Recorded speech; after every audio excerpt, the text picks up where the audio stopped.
History, family, social issues, education, religion, government, or national security. Brannon brings the issues of the day into clear focus through the lens of a Judeo-Christian worldview. And now, here is your host, Brannon Howse. And welcome to the broadcast on this Thursday night, October 16th, 2025. We're going to have on a first-time guest tonight, someone I've wanted to have on for a long time.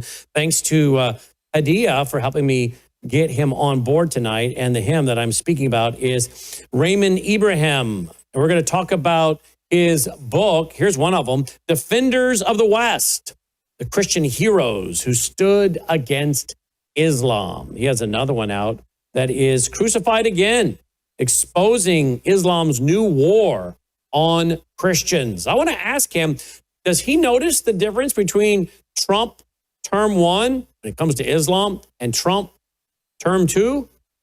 And what does he think is the objective here with the globalists to use Islam? Is it to de-Christianize the West? Is it to create chaos? Is it to provoke people so they can say, you see, they're haters, they're intolerant, we need to limit their freedom of speech, we need hate crime laws? Is it to use the Islamists also to de-Christianize the West? I want to have a conversation with him tonight. I pre-recorded an interview with him this afternoon I want to bring to you. And then I'm going to be joined by none other than Dr. Andy Woods and Patrick Wood. We did an hour on radio, TV today at 1 o'clock Central. We talked about a very controversial character, but one that many people don't know about, Doug Wilson out of Idaho. Turns out, I guess, he is greatly influencing Pete Hegseth. Benny Johnson just had him on. That's right. That was Benny, right? With Turning Point. He works with Turning Point. Doug Wilson is penetrating a lot of the MAGA world. This is very concerning because this guy, I believe, is a false teacher with really whacked out ideas. Ladies, did you know that some of these people that follow Doug and some of his church pastors, they don't think women should be allowed to vote? Oh, yeah, it gets worse than that. Yeah, talk about misogyny and other things.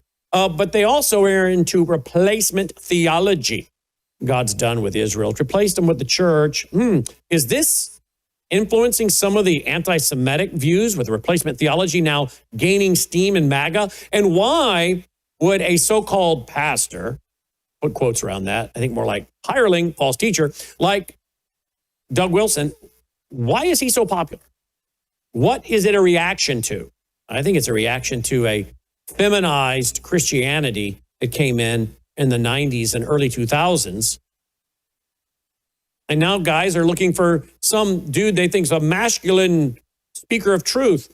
But is he really? Or is he just a, obnoxious windbag promoting a false gospel? Oh, we'll get into that tonight. We have plenty. And if you want to watch a whole hour on this guy that's influencing reportedly people like Pete Hegseth and many others, and folks in the MAGA world, and many of your pastors, by the way, they're being influenced by this guy.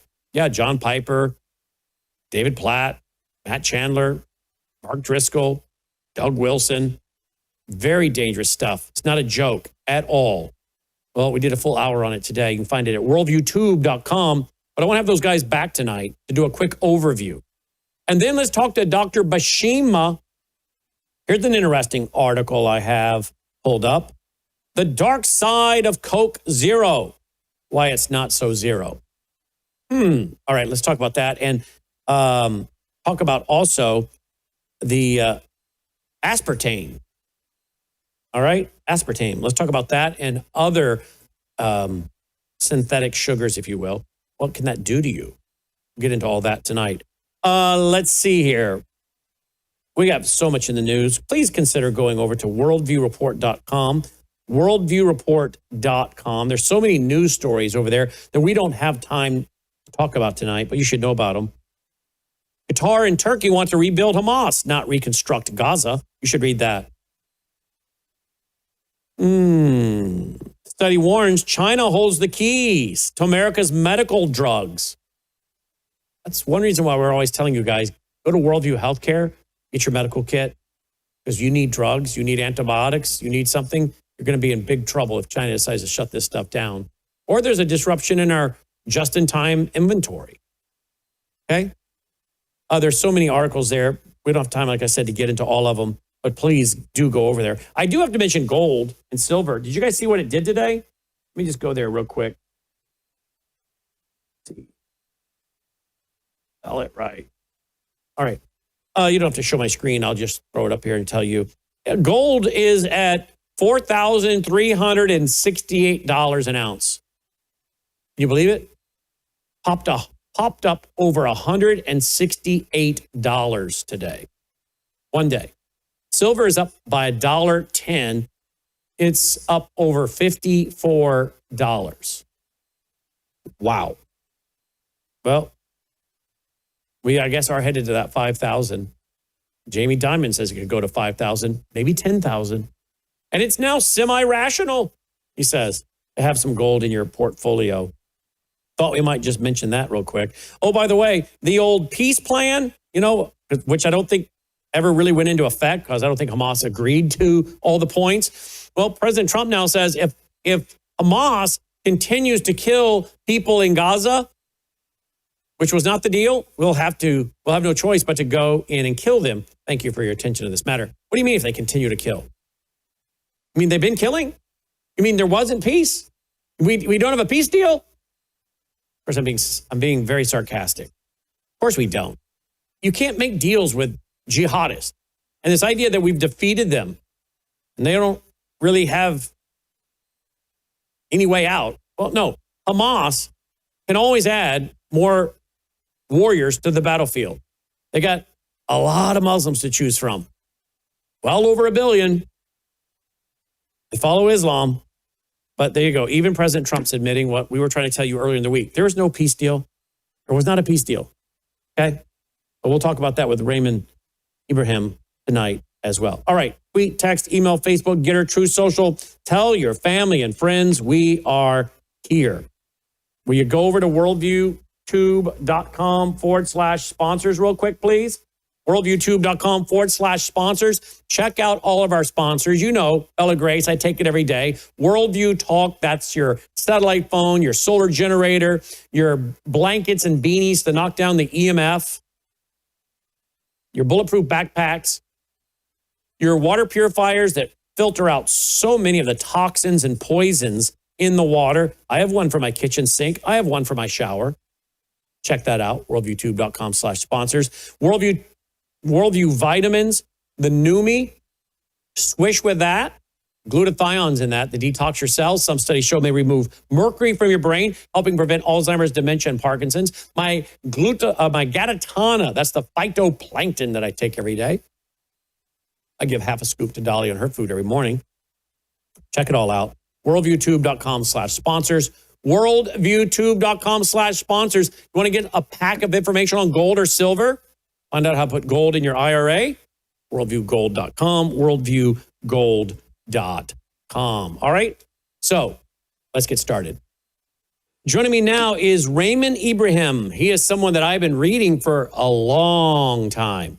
And I want to thank Hadia for getting him on the broadcast with us tonight. Raymond, welcome to the broadcast. Thanks for being here.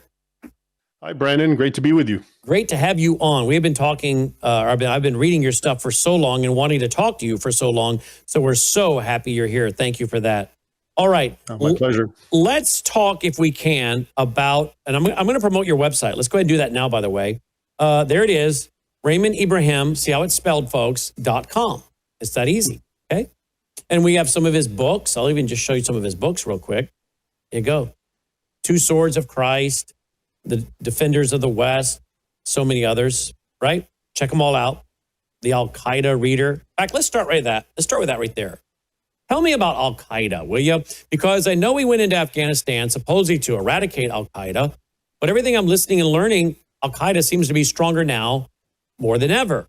I'm also hearing from some former intelligence people that the bin Laden sons are very busy planning terrorist attacks on America, that Al-Qaeda has a very detailed plan to kill a lot of Americans, much bigger than 9/11, multiple guys in a squad, hitting multiple places, multiple soft targets in one day, and it will last for several days. Now, you go on our website, worldviewtube.com, and I know my audience is hearing me repeat this, but I want Raymond to hear it because he doesn't know. It's my first time interviewing him. But going back to 2008, we were warning about a terrorist attack in America, like what happened in Beslan with the killing of over 300, most of them children, in the former Soviet Union. And we've been warning since 2008 about soft targets like schools, and it was called the perfect day, was what the scenario was called. And now I'm hearing from some former intelligence people that are openly talking about it on X that they're concerned about the bin Laden boys and Al-Qaeda, and that they have terror cells here in the U.S., that they're here and they have a plan, and it's going to be basically like an October 7th attack here in the United States, which again, on October 7th, we heard Hamas saying, we're going to do this again and again and take it to the U.S. What are your thoughts on that? How does that fit with your book on your own website on the Al-Qaeda reader?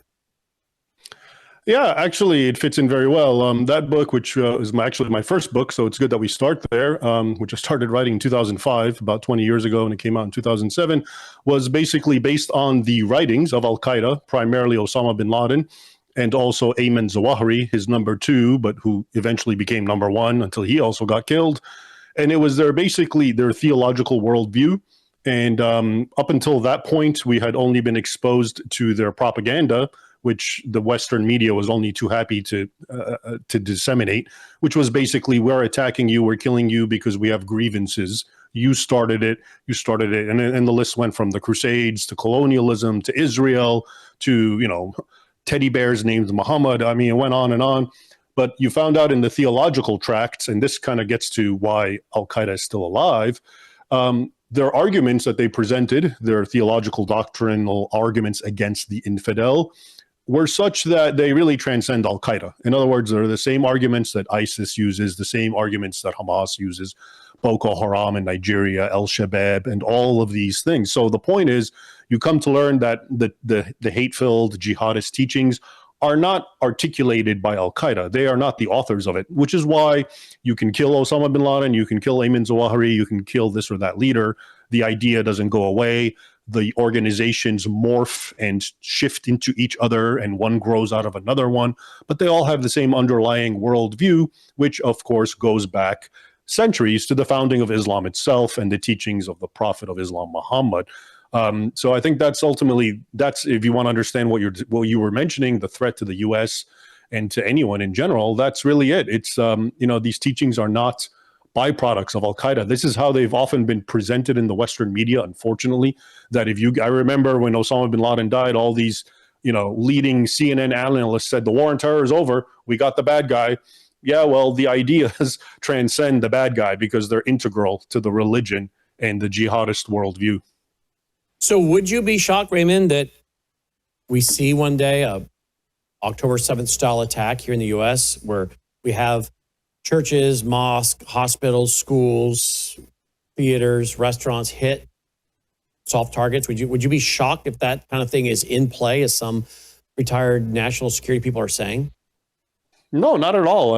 ISIS, the Islamic State, which is the most forthright of these terrorist organizations, has called specifically and precisely for that. And the small scale attacks that are not as big as what you're describing, but that happen all the time, especially in Europe, is when some Muslim just gets up and crashes his truck or car into a crowd or whatever, just like happened at the synagogue in Manchester a couple of weeks ago, and comes out and stabs people. That happens with alarming frequency, and it's often in direct response to these ISIS communiques that people in the West never hear about, where they tell them specifically, go out as the arm of the Islamic State, terrorize the infidels. They quote key Quranic verses like Quran 9:5, which says, slay the infidels, the idolaters, wherever you find them. Okay. And long story short, no, of course I would not be surprised. And of course we've had bigger attacks. We've had, the 9/11 itself. So what you're describing, that's actually a smaller scale than what we've already had and what we are currently having all around, because you have all these so-called lone wolf terrorists, and they can accomplish a lot, especially if they work together. And they're out there and they're radicalized, as the saying goes, by ISIS and by Islamic scriptures of the jihadist nature anyway. And so really, their imagination is the limit, how to terrorize and kill infidels. And if they can come up with that kind of means, these terrorist types, why not? They will. Mm. What can you tell me about, I'm going to say, hopefully say his name right, Noor Wali Masood, I guess also known as Mufti Noor Wali Masood. I guess he's the current emir or leader of the Tehreek-i-Taliban Pakistan, known as TTP. Are you familiar with this guy? Because I hear he is heavily involved in what's being planned for the U.S. No, sorry, I can't comment. I've kind of been out of the circle these days of contemporary developments. But if you let me know a little about him, I can try to piece it together. Well, I guess he was born in Pakistan in '79. I guess right now we have a bounty on him for $5 million for information leading to his arrest. And he continues to fragment internally, but leverages Afghanistan Taliban support for his operations. But I've been reading more and more that he's also one of the guys that we should be very concerned about from a national security standpoint. How many of these folks that are these imams and leaders of Islam are responding to our invasion of Afghanistan? In other words, did the war on terror make it worse? Did the so-called war on terror just create more terrorists? And in one sense, by just killing so many over there, invading them over there, because I'm also hearing they want to come here and kill in communities where there are a lot of retired veterans and make those retired veterans, feel the way they felt when we invaded their country. Do you think the war on terror actually is backfired? Yeah, the war on terror, I'm old enough because it's been going on, since 2001. So right. I've been following it since the start. And I honestly don't know what are the good benefits that have come out of it. Okay, all I've seen is things get worse wherever the U.S. goes. And to be honest with you, almost every single U.S. president, up until even Donald Trump, is one way or another oftentimes involved in being supportive of these terrorist groups who are presented as, freedom fighters. So, you're speaking of Al-Qaeda, the guy, Ahmed al-Sharaa, I believe, who's the new president of Syria. Right. Well, he's Al-Qaeda. And, Donald Trump met him and shook hands with him and said he's a tough guy and he's going to hopefully, bring us a new start. So the bottom line is, wherever these terrorist groups arise, and then you have the violence, and then somehow or other, the United States gets involved, and it all just gets worse. But more specifically, and you saw this, ISIS. Well, ISIS was originally freedom fighters in Iraq and Syria, and then they became what they became. So I think that's the big price of trying to sort of ally with, for whatever purposes, these groups. But more specifically, when people talk about the war on terror, I think you're referring to Afghanistan. That was, of course, the specific. And what's the end of that? I just know that we pulled out rather ignominiously under Joe Biden. And what's changed? I mean, what is Afghanistan now a democracy and no longer a patriarchy? No, I mean, it's identical to how it was before. The same feelings of those people, which would be considered a very conservative Islam, and the same, disdain for the West. It's all the same after all that blood and treasure. So the long and short of it is, I have a very dim view of sort of Western interference in these countries. Not that they shouldn't interfere, but just the way it's been done so far has definitely been not very productive and, in fact, counterproductive. Let me play a clip for you. I know I've played it several times for my audience. It's only 1 minute and 13 seconds long, but I want you to see it because I want to ask you what happened to the President Trump of his first term to the President Trump you just referenced, who's calling the president of Syria a good-looking guy, a handsome guy, strong guy, calling the president of Turkey in the Oval Office last week a good man, a strong man. I'm like, what happened to this Donald Trump when he was running for president the first time and in his first term? Take a listen. There's a Muslim problem in the world. But you do believe overall there is a Muslim problem in the world? Well, there is a Muslim problem, absolutely. You just have to turn on your television set. I think Islam hates us. Did you mean all 1.6 billion Muslims? I mean a lot of them. You look at what's happening with the Quran, it's a pretty scary thing. There's something there that teaches some very negative vibe.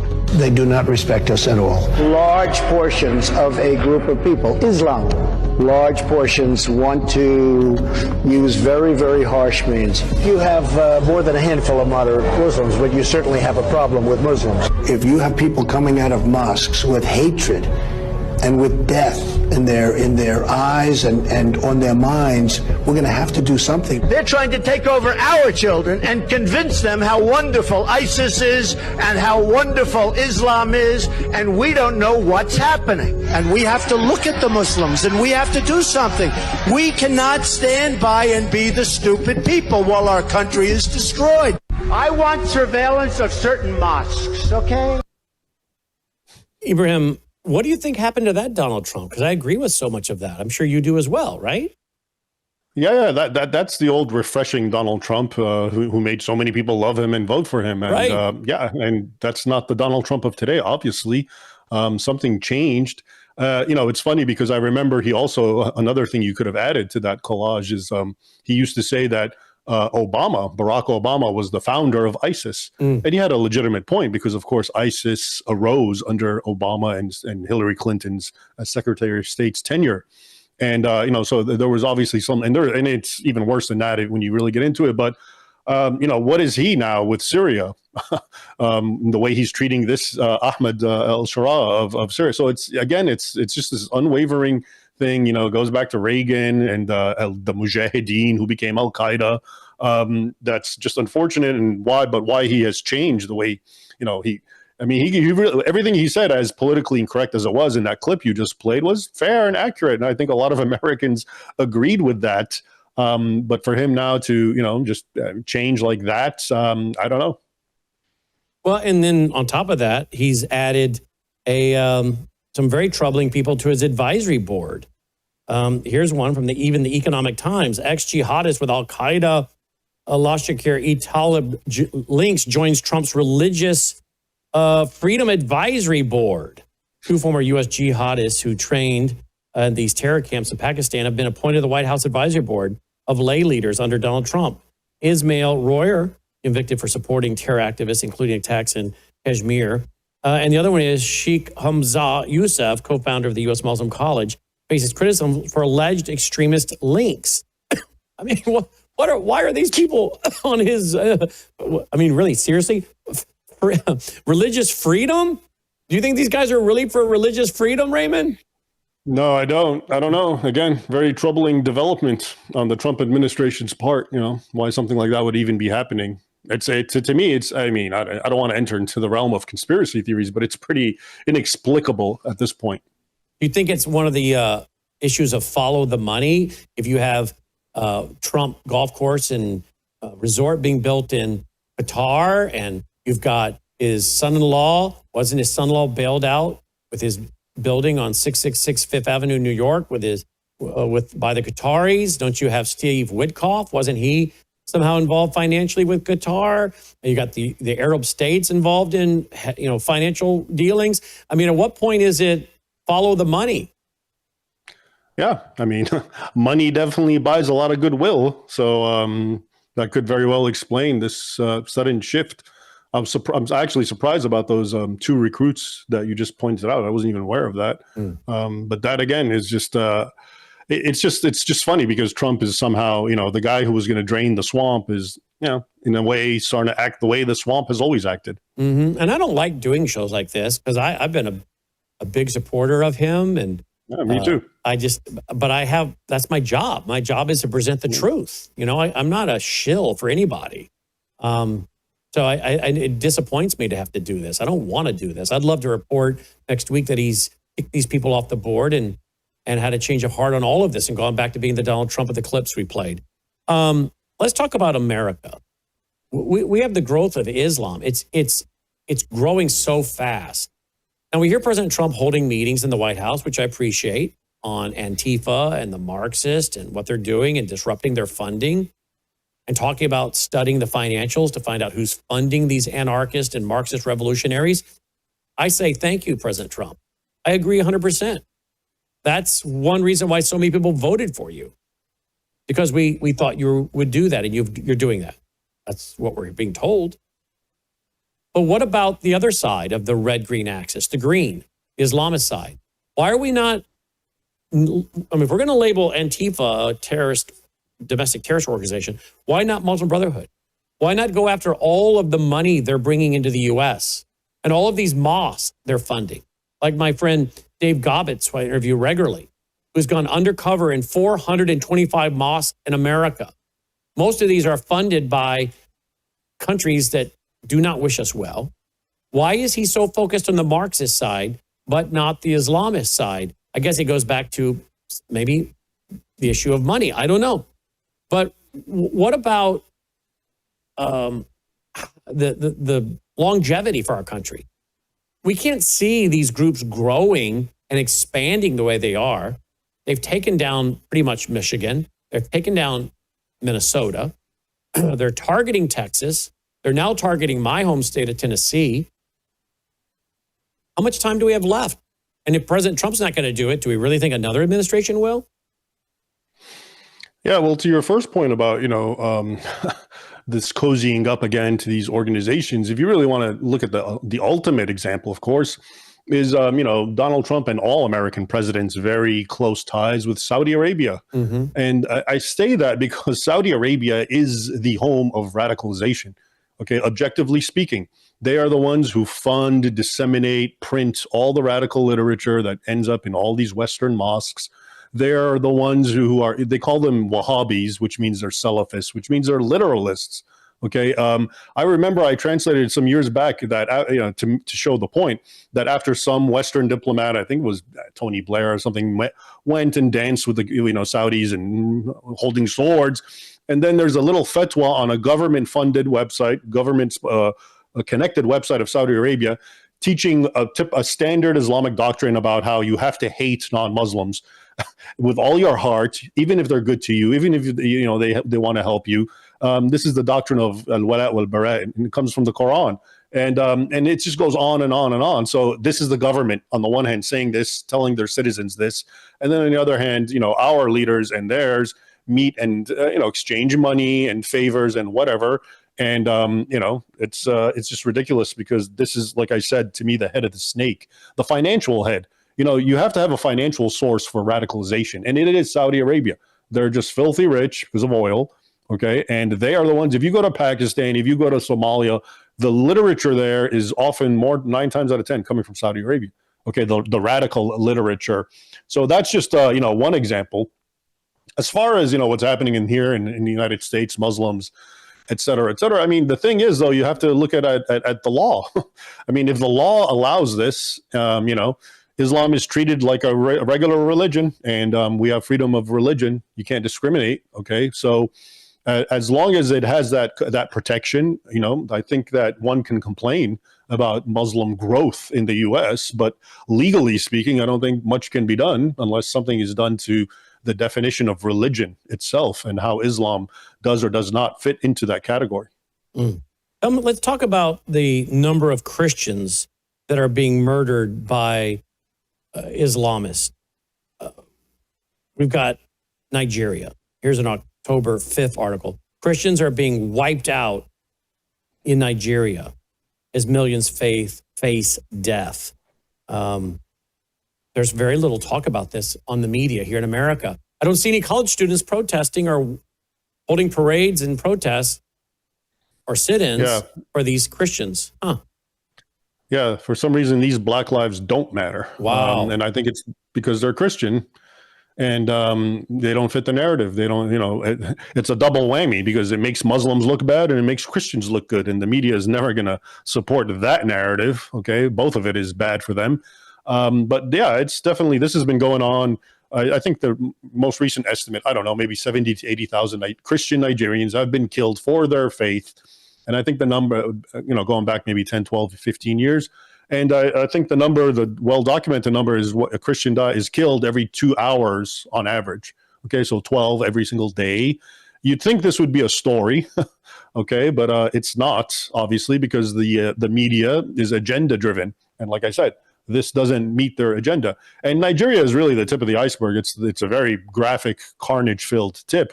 But if you go into the Islamic world in general, you're going to see in Africa, it's the same all over, in Mozambique and in Democratic Republic of Congo and all around sub-Saharan Africa, Christians are being massacred, okay, literally genocide, and you're not hearing about it. But even in other Islamic countries that are supposedly moderate, even Indonesia, supposedly the most moderate Islamic country, you will find Christians are being persecuted.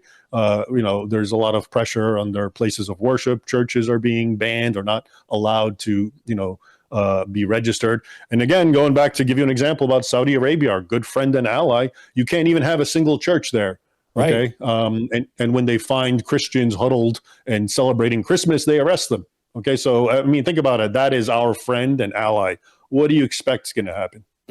Let's take a look at this article written by you. England's St. George flag, forged in history's crusades, reborn in today's jihads. September 10th, 2025. We see people being arrested for flying this flag in the UK. Tell me the history of this flag, what it means, and why is it being flown by so many today, particularly in the face of Islam taking over the UK? Yeah, that's the irony of it. A lot of English folk are rallying to it because it's their flag. It's their oldest national flag, and it has a cross on white. But what most people don't know, including some English, is that it actually goes way back, and it was forged in the same context of what's happening today. It was actually a crusader flag, and red meant martyrdom. I'm going to fight and defend the Christian faith and die. And white meant I'm trying to live a pure Christian life. And it really starts with the Knights of the Temple. But it actually, so what was it for? It was developed to fight Muslims there, okay, in the Holy Land. But then today, people don't realize that the same very flag, people are rallying to it in the context of being fed up with Muslims being here in the UK, doing the same things that they did historically there to Christians and, to non-Muslims in general. So I always thought the irony, it just shows you the unwavering continuity of this sort of conflict between Muslims and non-Muslims, or Christians and Westerners in this context. And so the folks that are waving it, I'm sure, are very aware of the Crusades and what it represents. So apparently the politicians know as well, and they don't want their Islamic benefactors in the UK offended by this specific flag they're picking up. I mean, they could pick up the Union Jack, right? They're choosing this flag to fly. I mean, there's a reason why. You just explained it. So isn't that something that the folks in Great Britain are putting it down? They're persecuting their own people. It has to be because these politicians are either afraid of Islam or they're being paid. Their NGOs, their campaigns, their re-election, they're being paid. I mean, why else would you betray your own people and homeland? Oh, exactly. And as I always say, when you want to answer these questions definitively, ask yourself if the shoe is on the other foot. Or in other words, who else does this but Europeans and Westerners? Can you imagine a single country, whether Japan or India or China or any African country or Latin American country, convicting and getting angry at its citizens for being patriotic and waving that nation's flag? That doesn't happen. It only happens in the West.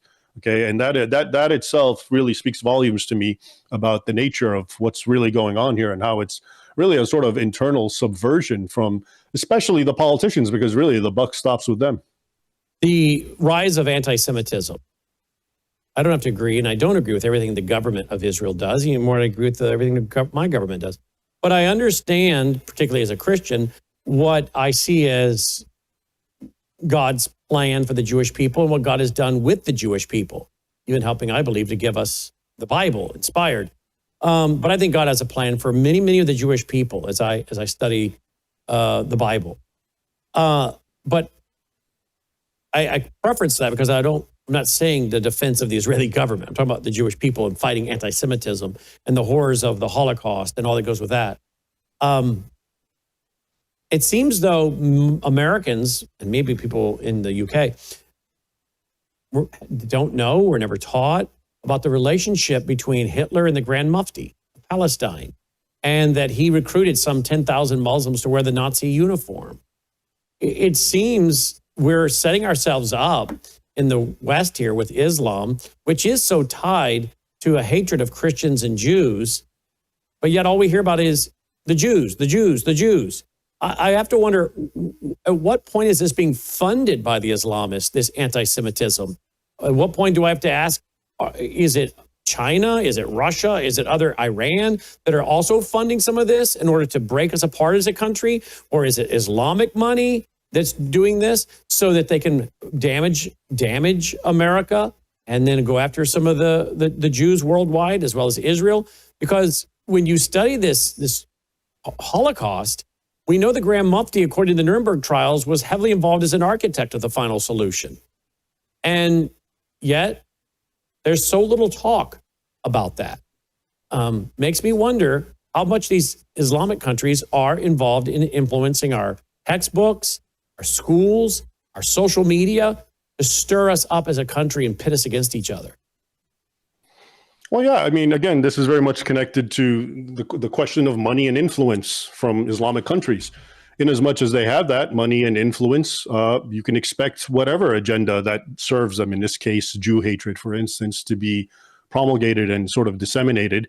That wouldn't be surprising at all.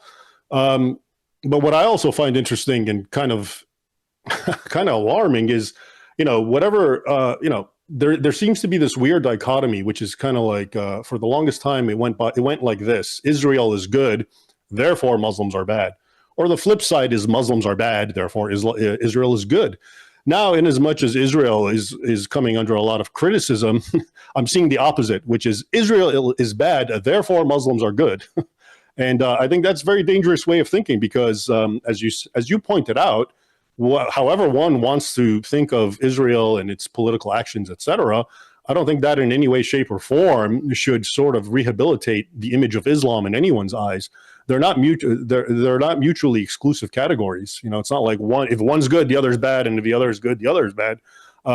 So I would tell people that during this entire process with all this criticism against Israel, I'm seeing a lot of sympathy for Islam in general, and it's just not really warranted. I think people need to separate the two and see them, again, the Israel thing, that's not my field, okay?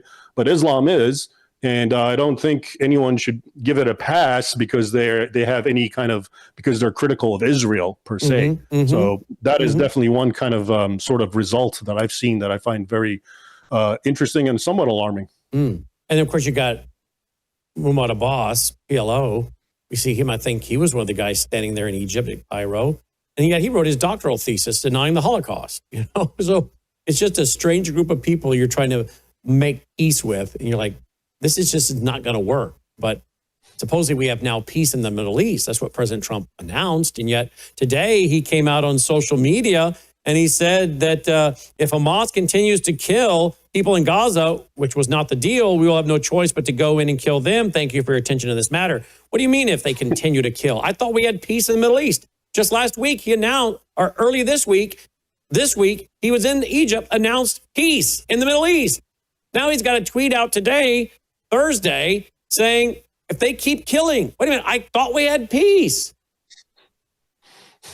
Yeah, it reminds me of the Iran thing where like war and then we have peace. And then I started hearing, and now I'm going to hear again, and you're going to hear again, of course, more wars coming between Iran and Israel, et cetera.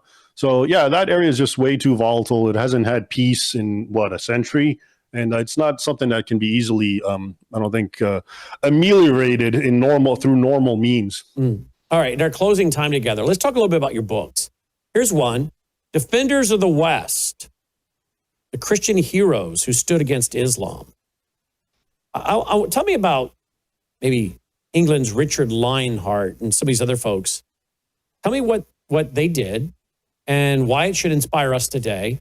And how does that influence you? And do you see any such figures today in America or in Great Britain? Yeah, so the nature of the book was actually just to discuss the conflict. The first book before that, Sword and Scimitar, looked at all these major decisive battles between Christendom or the West and Islam throughout history. And in this book, I basically decided to look at decisive men to show especially Christians of the modern West that, you don't have to always be a doormat. These Christians that I identify and write about, who were crusaders or fought in crusades, or even they're not, when a lot of them are from Hungary and Romania. I even include Vlad Tepes, the Impaler, Dracula, because again, when you dig into the sources, you find he's not just a pure monster.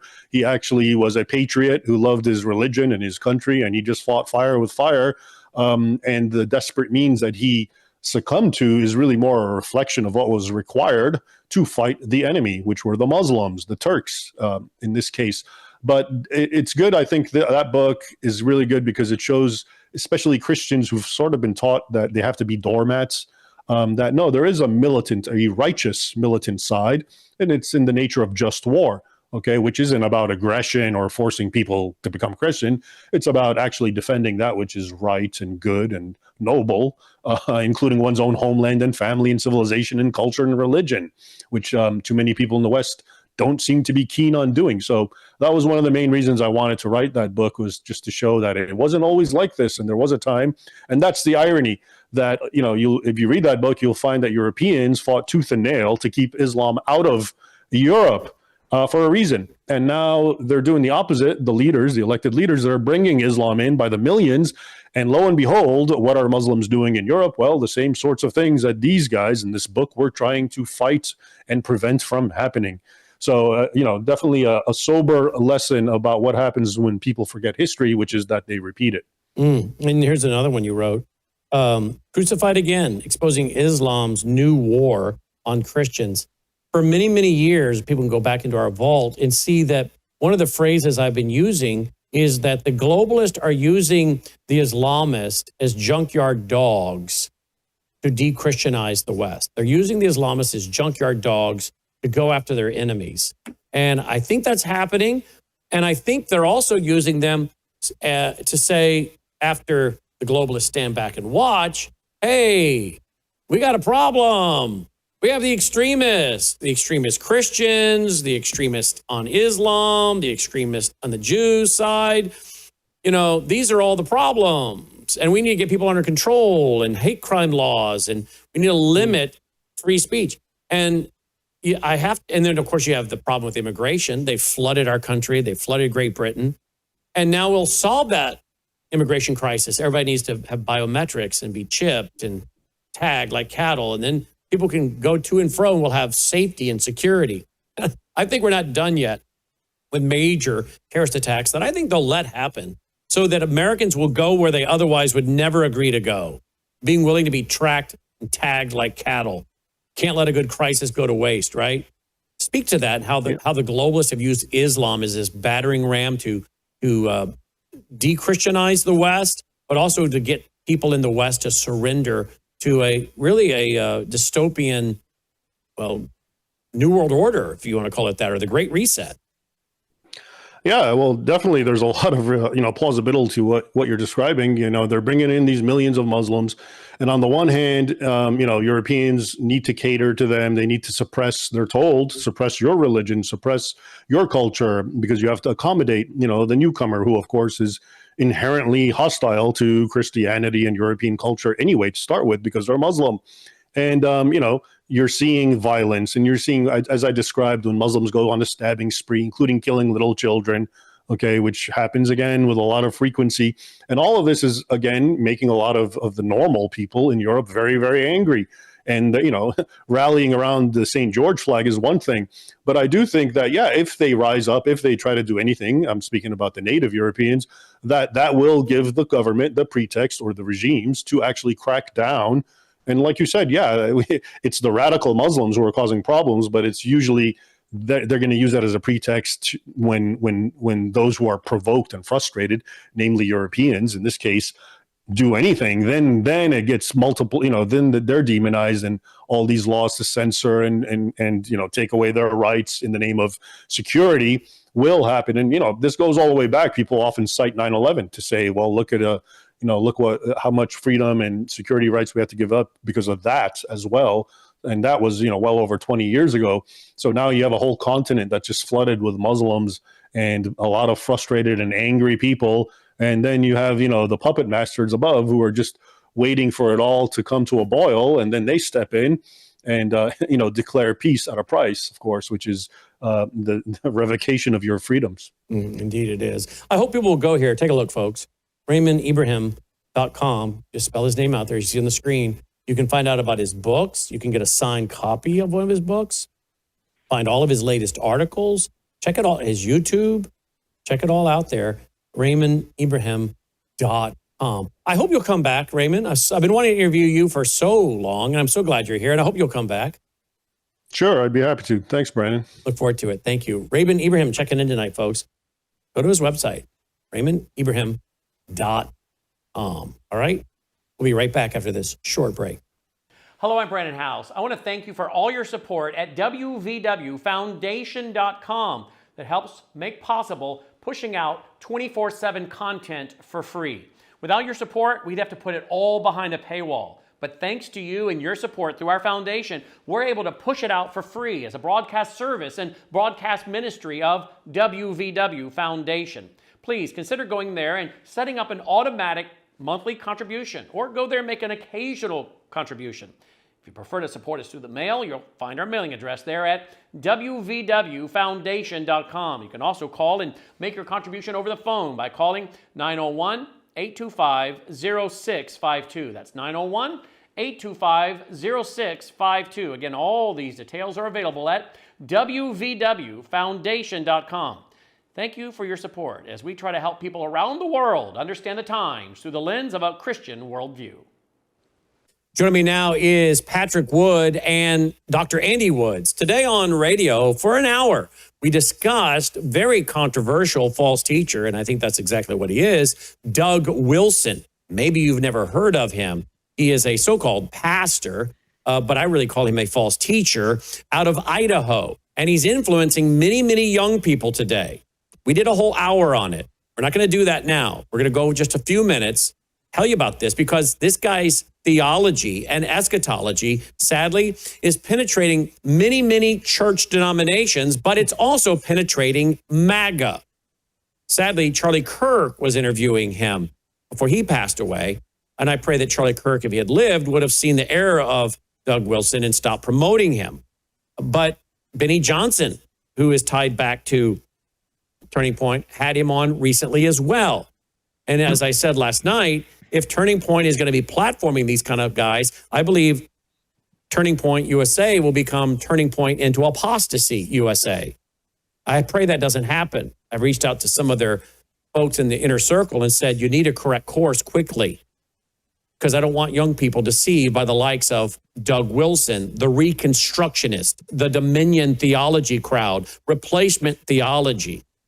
All those words maybe are big words or unknown words to you. Don't let your eyes roll back in your head and turn off this program because of that. You need to know about replacement theology that says the church is the ones that have replaced Israel. God no longer has a plan for the Jewish people. I'm not talking about the Jewish or the Israeli secular government. I'm talking about the Jewish people. Those people never seem to distinguish between those two. But that's part of, I think, their deception. As I said today on radio, much of the feminized, weak, modern church that we've seen with the emergent church in the early 2000s really has laid the foundation for a reaction where particularly men are looking for a leader that will promote what they see as a strong masculine Christianity. What they're really getting, I think, is a false teacher who is very rebellious and is attracting rebellious people as his followers. These people are being led astray by, I think, Doug Wilson, a rebellious man who's rebelling against the Bible, the Word of God. Not only teaching replacement theology, and you can go find all of this, it's documented, I gave the sources today, but he even wrote a pamphlet back in 1996 about slavery that is just disgusting. That somehow slavery actually benefited blacks in America. Some kind of loving institution that they benefited from. They openly talk about women should not be allowed to vote. Now, he may say some things, Doug Wilson, that you agree with about Islam, but I think that's Satan's ploy.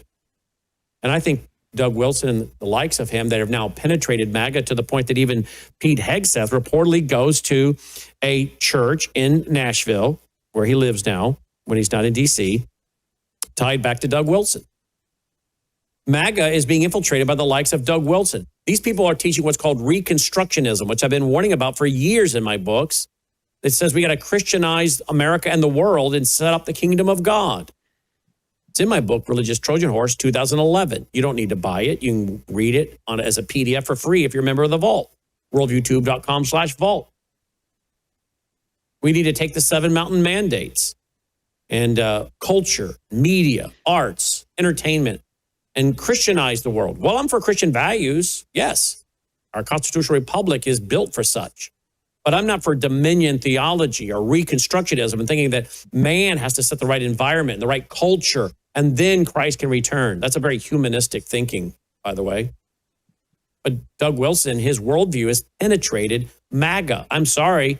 That's what we do here. We tell the truth. Now, we did a whole hour today. You'll find it at worldviewtube.com, worldviewtube.com. But I want to do a little overview tonight with Patrick Wood and Dr. Andy Woods. Gentlemen, welcome back to the program. Thank you for being with me today, and thank you for being with me this evening.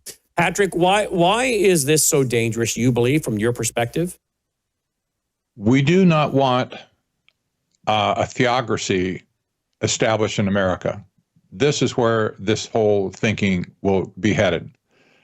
A theocracy is not a constitutional republic.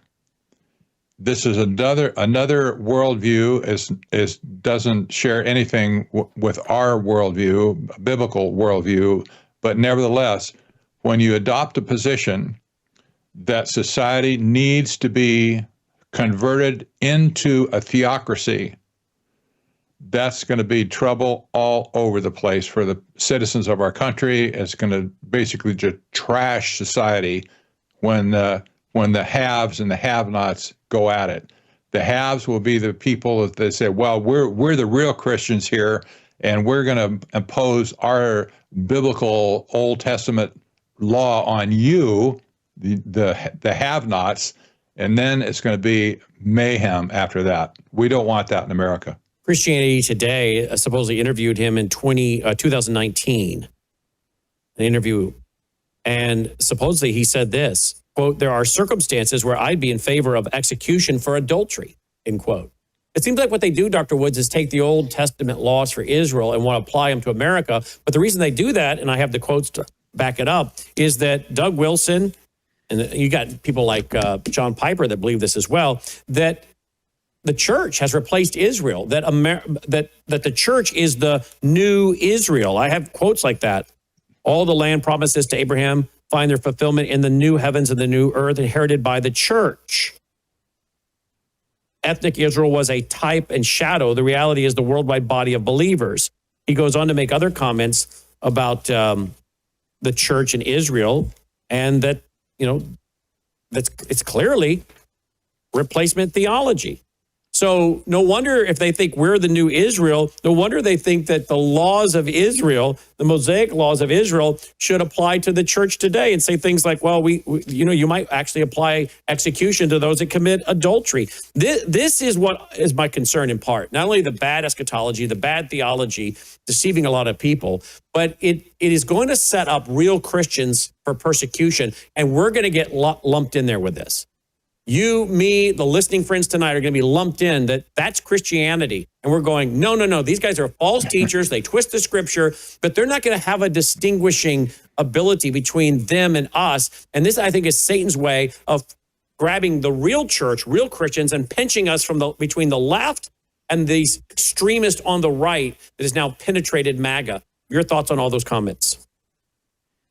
Well, I mean, basically this movement, this Doug Wilson mentality movement, it's going to have two negative consequences. Number one, it's going to convince the unsaved world that Christianity is something that's not Christianity, which will lead to their carte blanche rejection of it. I mean, they're going to think, listening to him, that Christianity is anti-woman, treats women, like Islam treats women. is in favor of women not voting and all of these kinds of things. And as people look at this, they're going to want nothing to do with Christianity. Yeah. And then the other thing it's going to do is it's going to confuse the mission of the church. I mean, Christ's mission for the church was very clear. It's in the Great Commission. And basically what he told us to do is he told his disciples, I'll make you fishers of men. Go and make disciples. And now all of a sudden we're told that it's not just I'll make you fishers of men, but go clean up the fishbowl and bring in the kingdom. And he's putting onto the shoulders of a church something that the church was never tasked to do. We're not here to bring in the kingdom. The kingdom can only be fulfilled as God fulfills his promises one day in the millennial kingdom through the physical descendants of Abraham, Isaac, and Jacob after they become believers in Christ in the events of the 7-year tribulation period. That and only that will bring in the kingdom. But if you don't understand that, you're going to spend your time in all of these sorts of reform movements, whether you're left-wing or right-wing, and you're going to be involved in all these social projects, and it's going to distract you from the true mission that God gave us, which is to win citizens of the coming kingdom, reach and teach, evangelize, and disciple. Those priorities kind of get eclipsed with social causes once you get confused on this issue. So this movement is dangerous because it will convince the unsaved world that Christianity is something that it's not, and it will ultimately confuse the mission of the church. He said in his book, according to this report, 2003, a book called Mother Kirk, Essays on Church Life, that the church is the true Israel. Now, guys, if we have people who now are buying this, again, according to reports, this is the church planted by Doug's denomination that Pete Hegseth's involved with.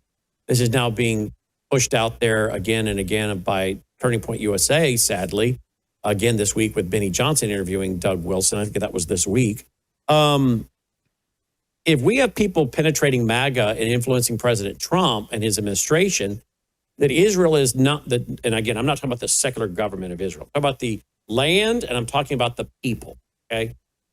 If we don't believe there's anything special about the Jewish people and God's Genesis 15 land covenant with them, which again, they're going to get in their totality in that 1,000-year millennial reign. But if we see in the scriptures that one of the reasons God's judging them in Revelation is you divided my land. Is that not in Revelation? One of the reasons they're being judged is you divided my land.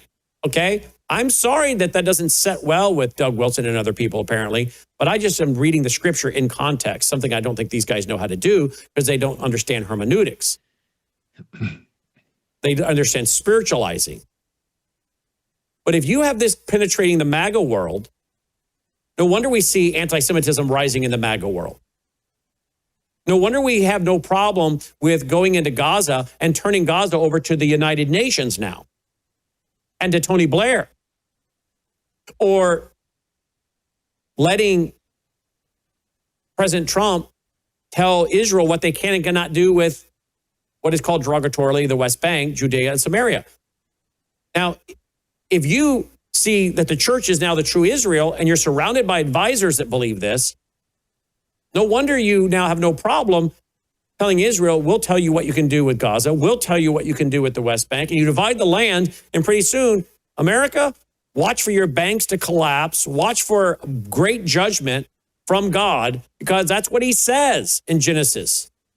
I'll bless those who bless you, I'll curse those who curse you. Does that mean we have to agree with the Israeli government all the time? No, that's not what we're saying at all. We're talking about the Jewish people and their land covenant. Am I right theologically from the scriptures, Dr. Woods, or am I wrong? No, I think you're right. I mean, I look at Israel the way I do, as a special group of people that God has brought into that land at this time.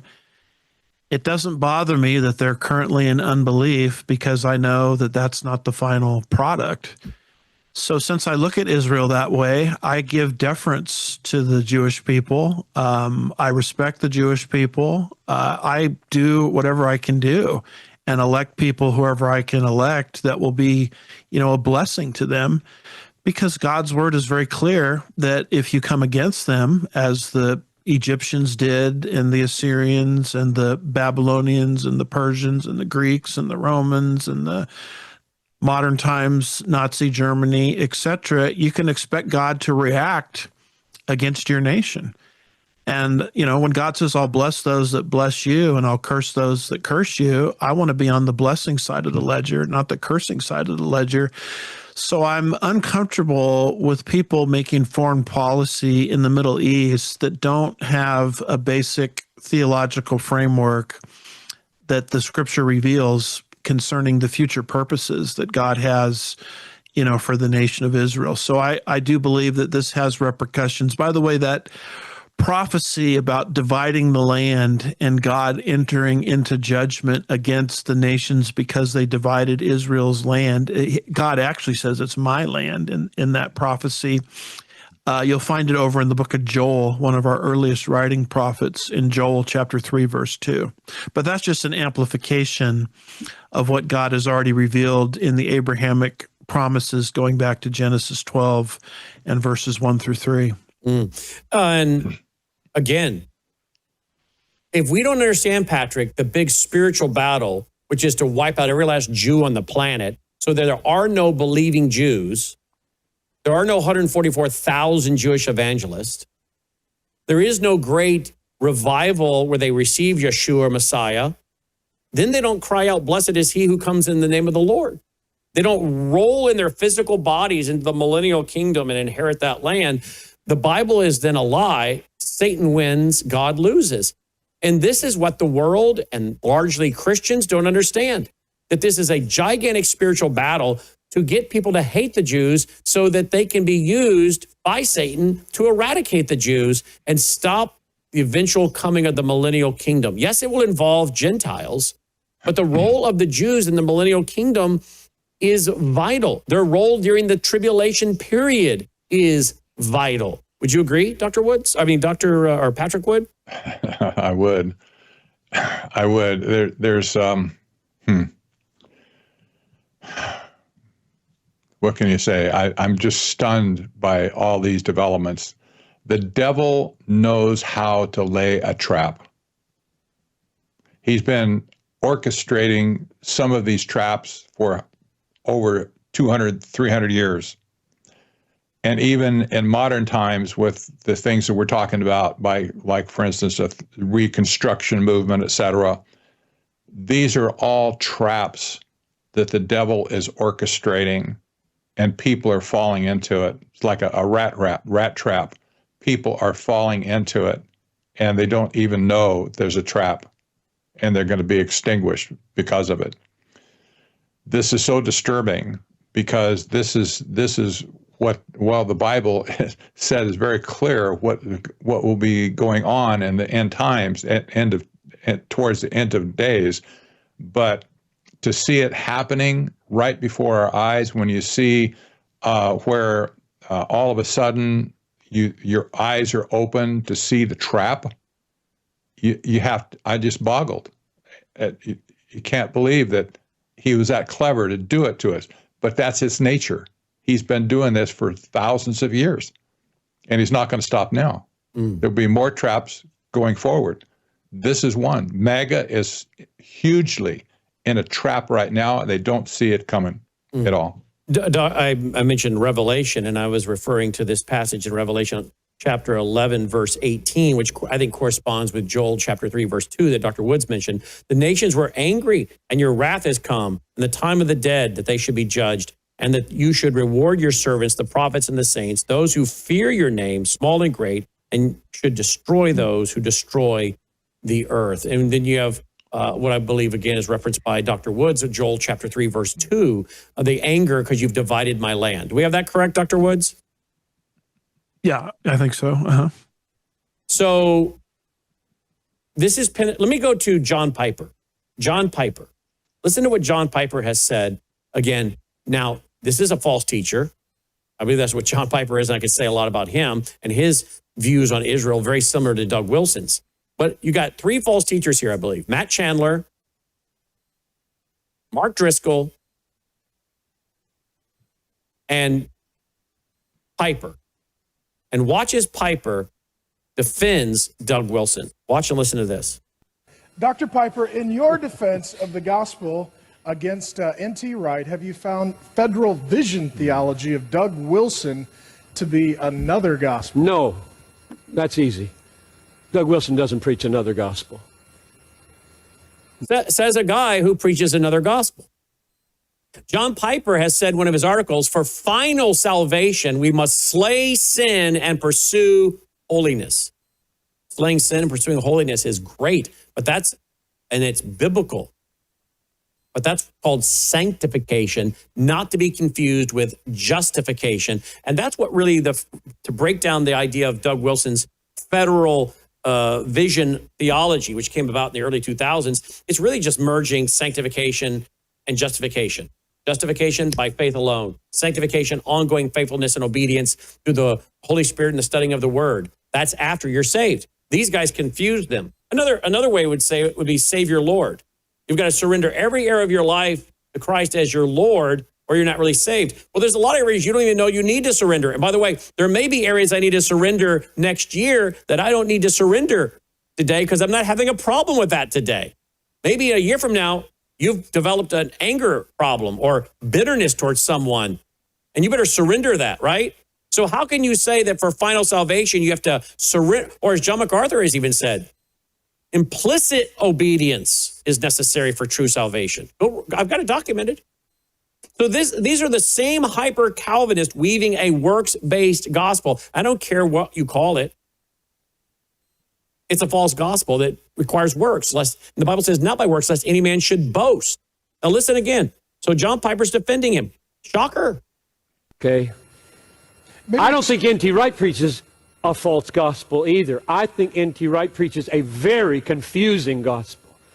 The burden of that book is to say, tell us more clearly what you mean if you think all of this in different categories really coheres with historic Reformed theology. I wonder if it does. I doubt, but I wanted to be so careful. I sent the manuscript to him. He wrote an 11,000-word response. That was a third the length of my book, and he wrote that much response. It helped me a lot to catch on to some nuances. So this isn't about him, so I won't talk about him anymore. But Doug Wilson is one of the most careful and bright Reformed, post-millennial, objectivist theologians around, and he's got people around him that are dumb.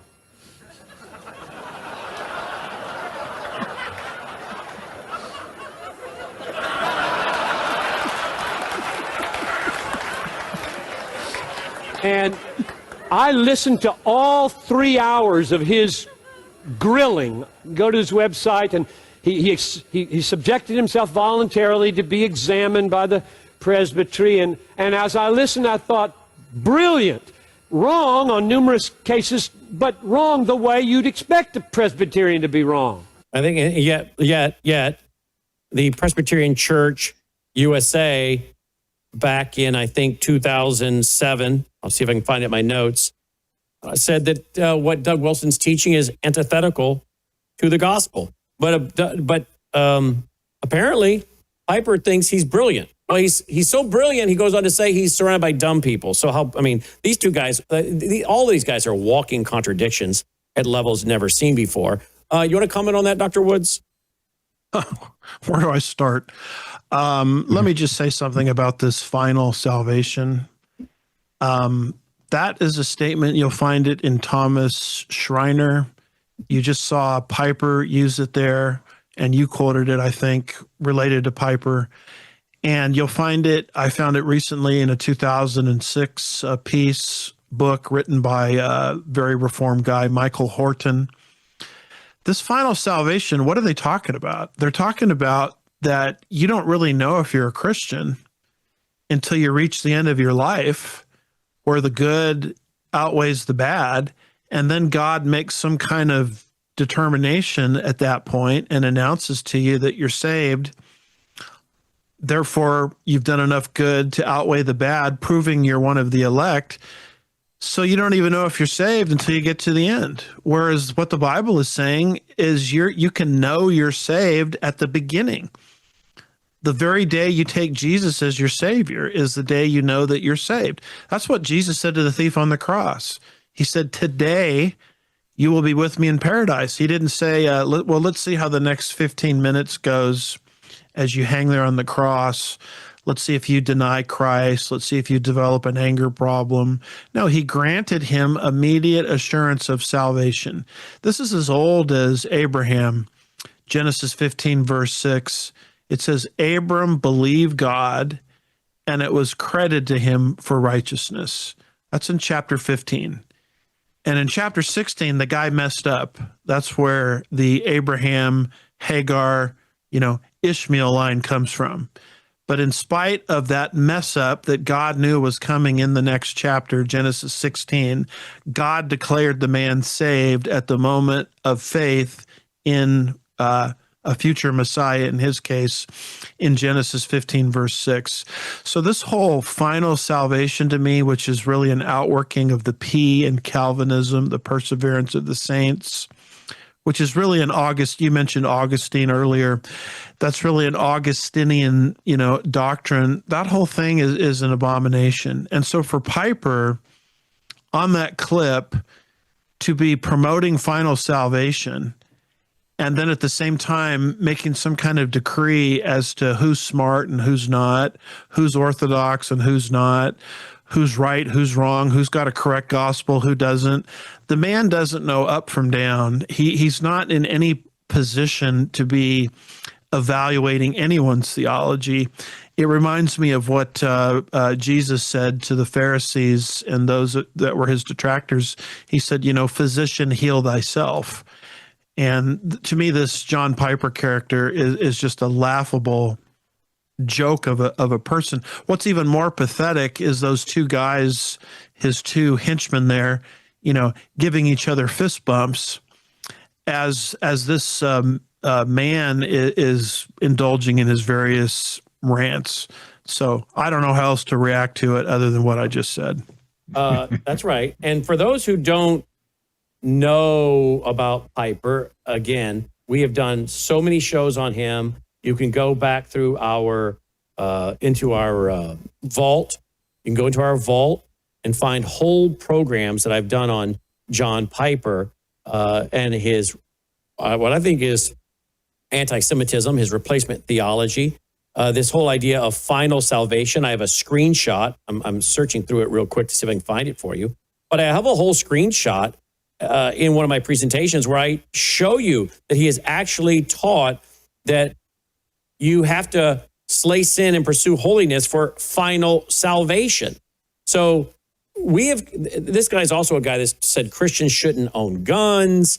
I mean, it is shocking to me still, after all these years of studying this, that someone the likes of John Piper and Doug Wilson can gain such a mainstream following when they're just, in my opinion, theologically speaking, they're theological freaks. They're weird individuals personally, but they're theological freaks that are off the theological reservation, provable by a study from the Word of God. And yet they're so loved by so many pastors. But this is what the Bible says is going to happen in the last days. And I want you both to comment in closing why this is so dangerous for the fact that people like Doug Wilson are being courted and now penetrating either Turning Point USA and the whole MAGA movement, and apparently greatly respected by people like Pete Hegseth.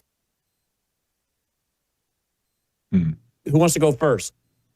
Well, when you consider the federal policy, for instance, I did a story today on technocracy.news. Journalists turn in access badges, exit the Pentagon, rather than agree to new reporting rules.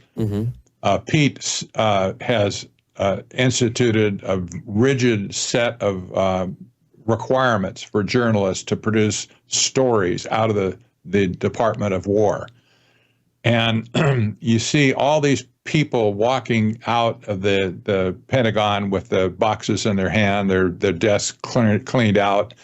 And there was basically a mass rebellion of journalists to say, we're not going to put up with that. We're out of here. We'll do our reporting somewhere else, but not within the Pentagon itself.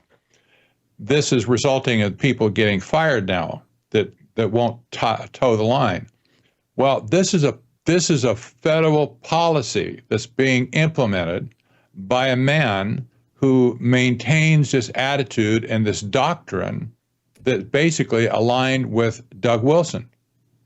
This is not good. This is not constitutional at all.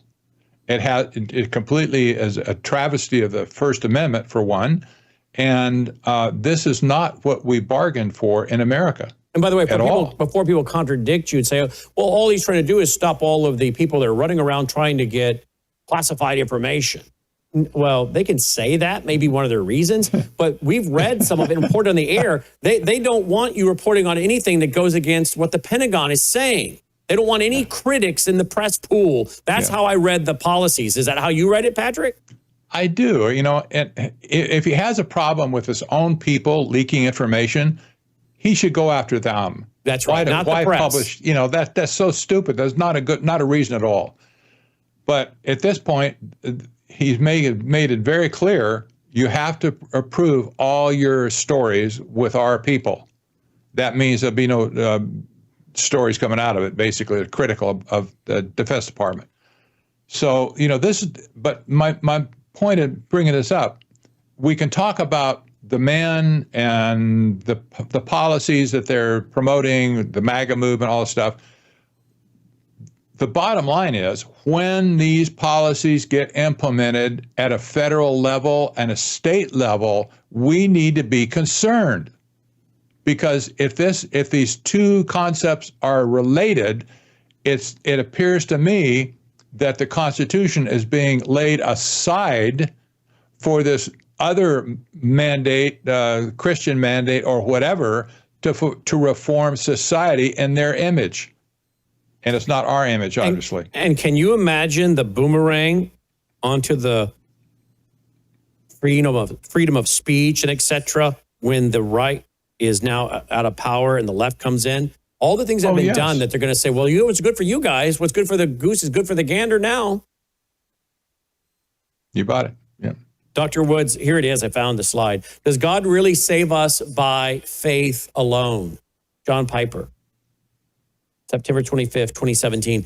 Quote, essential to the Christian life and necessary for final salvation is the killing of sin and the pursuit of holiness, end quote. There it is, folks. On his own website, his own article, like everything else, we have documented screenshots, been doing this 36 years. You know how to do it. Which is, by the way, which drives so many of these little pastor guys so mad. They get mad. Their heads explode because they don't like what I'm saying, but they can't contradict it. And they don't apparently have the guts to call into my show live and take me on because they know I have the goods. The guy came to my conference here in Memphis from a couple states away. He said, when I told my pastor I was coming down here to your conference, he got visibly angry. He doesn't like you at all. And when I said, really? What's his name? He told me. I didn't know who he was. He told me a little bit more about him. And then I figured out who he was.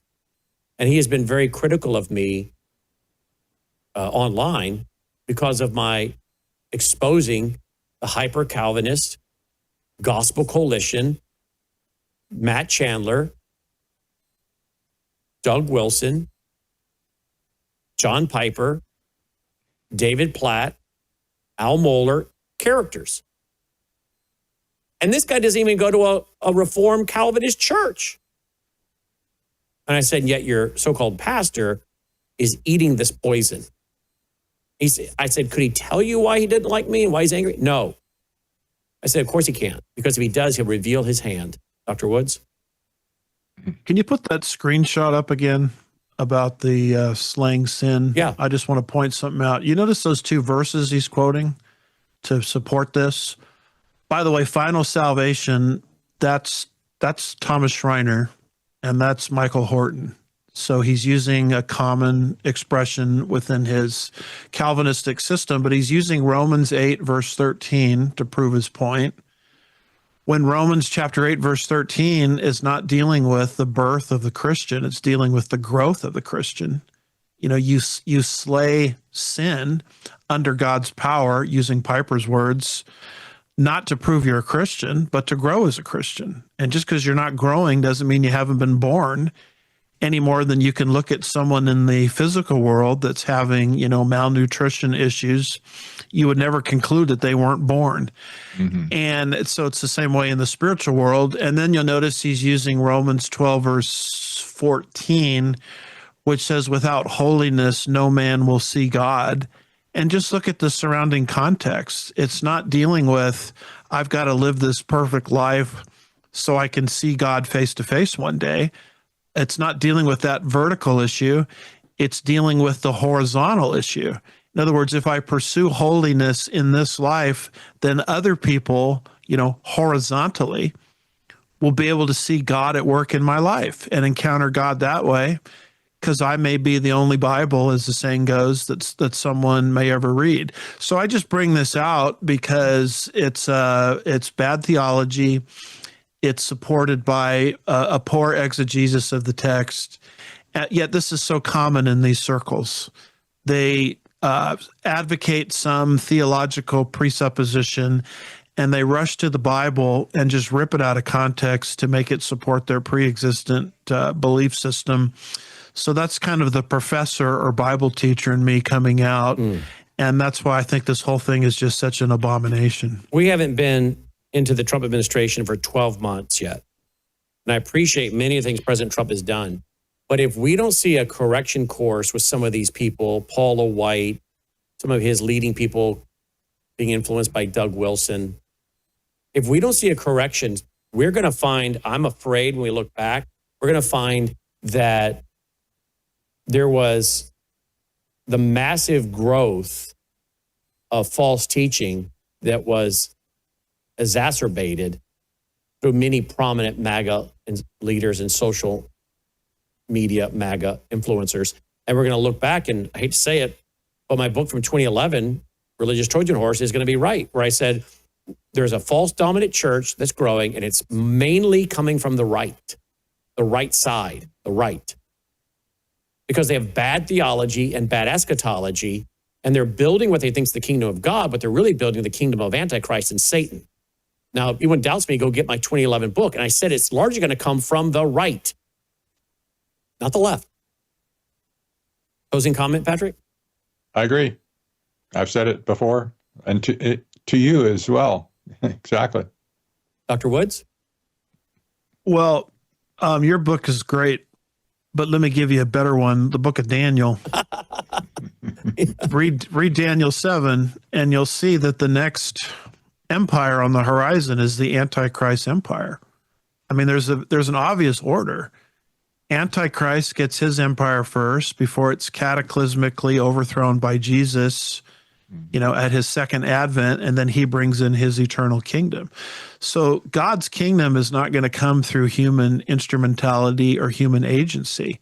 So I'm not wasting my time trying to set up God's kingdom on the earth. In fact, if I try to do that, I'm actually helping the Antichrist set up his kingdom, because his kingdom is the next one on the horizon, according to Daniel 7 and Daniel 2. And I think your book brings this out. But, you know, ultimately, your book is good because it's rooted in what the prophet Daniel said. Well, thank you for that. Technocracy.news, technocracy.news, and Dr. Woods is andywoodsministries.org.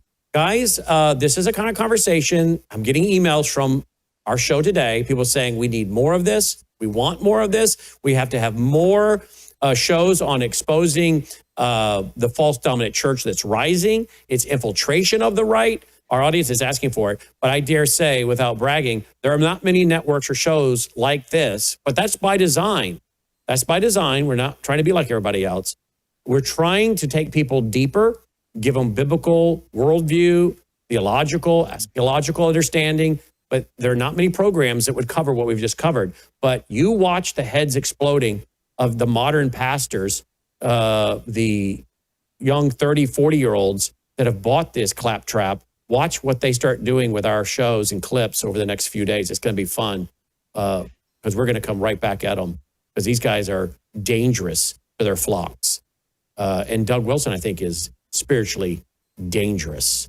And pray that people like Pete Hegseth can find someone to disciple him and pull him away from what I think is a false teacher. But pray that Donald Trump gets pulled away from false teacher Paula White. So it's all tied together, folks. We got a serious, serious problem. And it's reality. And like I said last night, if people can't handle the truth, then you're watching the wrong broadcast because we're just sticking with the Bible. And this isn't thus saith Brannon Howse. This is what the Bible says. Acts. Beware of those men who have risen from within to draw away the disciples after themselves. That's exactly what you got going on. This is a theological cult.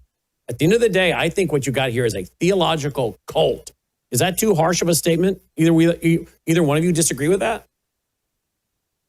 No. Yeah, well, a cult is something that claims to be Christian, and yet it denies one or more essentials of the faith. Yep. And if this is not a cult or unorthodoxy, if people don't like that term, at least we can apply this term, heterodoxy, meaning they're bringing a different teaching. They're teaching something that goes outside the scripture. And I think in some cases, a heterodoxy can actually be worse than unorthodoxy because everybody recognizes unorthodoxy. If someone denies the virgin birth or the deity of Christ or the Trinity, you can recognize it and distance yourself from it. This kind of stuff, it's like, how does the saying go? Chew up the meat, spit out the bone. This kind of bone is difficult. And let me tell you something about a bone. A bone can kill you. You can choke to death on a chicken bone or whatnot. And so I have no problems turning the searchlight of truth on this stuff and calling it out. Wow. Indeed. All right, there you go. AndyWoodsMinistries.org, technocracy.news. We have the full hour that we did online right now at worldviewtube.com, and you should put it everywhere, folks. All right, thank you, gentlemen. My pleasure. Great to be here. Thanks for having us. God bless. You too. We'll be right back after this break. You woke up with a sore throat and a low-grade fever. You know you are getting sick, so here's your choices. You can get sicker and miss work, try to see a doctor this week, or sit hours in a crowded waiting room at urgent care. I have a smarter option for you. Open your medical emergency kit. Match your symptoms to doctor-recommended prescription in your booklet and take the right meds now and get well faster. This is not a first aid kit. It's like having an urgent care in your home. It includes doctor-prescribed medications to treat over 39 medical issues like respiratory infections, strep throat, pneumonia, UTIs, and more. No waiting to see the doctor and no standing in line at the pharmacy. It's right here. Every home should have at least one medical emergency kit, and here's how to order. Go to worldviewhealthcare.com. Your kit to treat dozens of common and serious illnesses is rushed to your door. worldviewhealthcare.com. That's worldviewhealthcare.com. The emergency kit available at worldviewhealthcare.com. Make sure you don't have to go to urgent care. I got pneumonia. I didn't have to go. I took this last year. Stayed at home. Went to bed. What about sugar-free drinks? I got introduced to Coke Zero about 2 months ago. Started drinking Coke Zero, replacing all these other things because I'm trying to have no sugar or very, very, very, very little sugar. And now I find out I can't drink Coke Zero. I just found out it has aspartame in it. I thought it had all it was Astidia. I didn't realize that. Aspartame. I've been afraid of aspartame for years. I've known that was no good for years. I just found that out in a private conversation before we went on the air with Dr. Bashima. Let's talk about the anti-sweeteners. Are they better or worse? I think I've already told you. They're not good.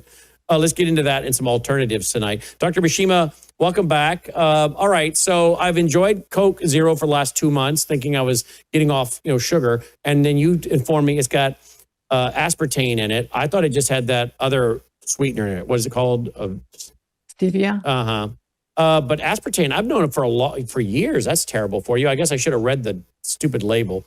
Tell me about that. What does aspartame do to you? Yeah. So, so first of all, thank you for having me on your show today, Brandon. As usual, I love talking about all things medical with you, and I love your questions, and I love to actually watch how you live so I can help you along the way. Thank you. So this is something I noticed when we were at the a conference, and I noticed you were reaching for a Coke Zero, as was Logan, I believe. I think Yes. We both are kind of big Coke Zero drinkers. Yeah. And I just thought to myself, he must not know. No, I didn't know. I had no idea it had aspartame in it. Yeah. And so because I was told it was only a stevia. Is that how you say it, a stevia? Stevia. Yeah, the stevia leaf is a natural leaf that's naturally occurring. So I think that's what we really need to distinguish, the naturally occurring versus the synthetic occurring sweetener. So that's the first pool you want to put it into. And so for us, from a functional medicine perspective, the best sugars are the kind that's found in your whole foods that combine sugar. Yeah, that combine sugar with fiber and things like that. So my number one go-to, if you want something sweet, dessert afterwards, try to find some kind of fruit.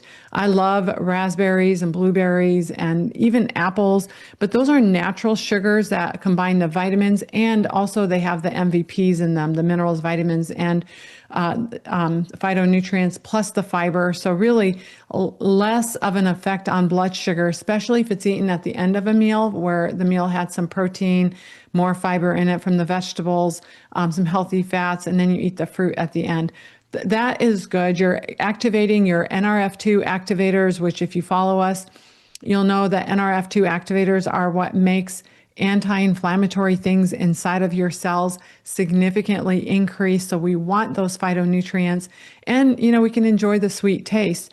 But where we go wrong is where we start really wanting and anticipating that sugary flavor. So for example, in things like with stevia, for example, even though it's like 200 to 300 times sweeter than table sugar, it's still my preferred sugar, but I use just a little tiny bit sometimes in my teas. I try not to make things that I drink sweet, because even though it doesn't have a significant effect on blood sugars per se, it will have an effect on your brain's thought process that you're ingesting something sweet, and therefore you'll have something called a cephalad positive pancreatic insulin response, which means just because your body thinks it's getting something sweet, it will automatically release some insulin, which is not good, because then that starts the whole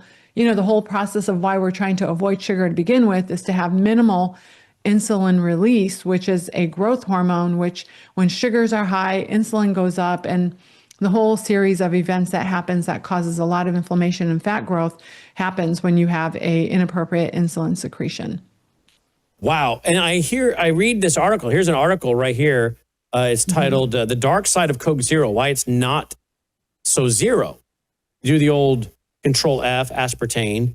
And it says that while these sweeteners allow the drink to maintain a low calorie count, they come with their own set of risks.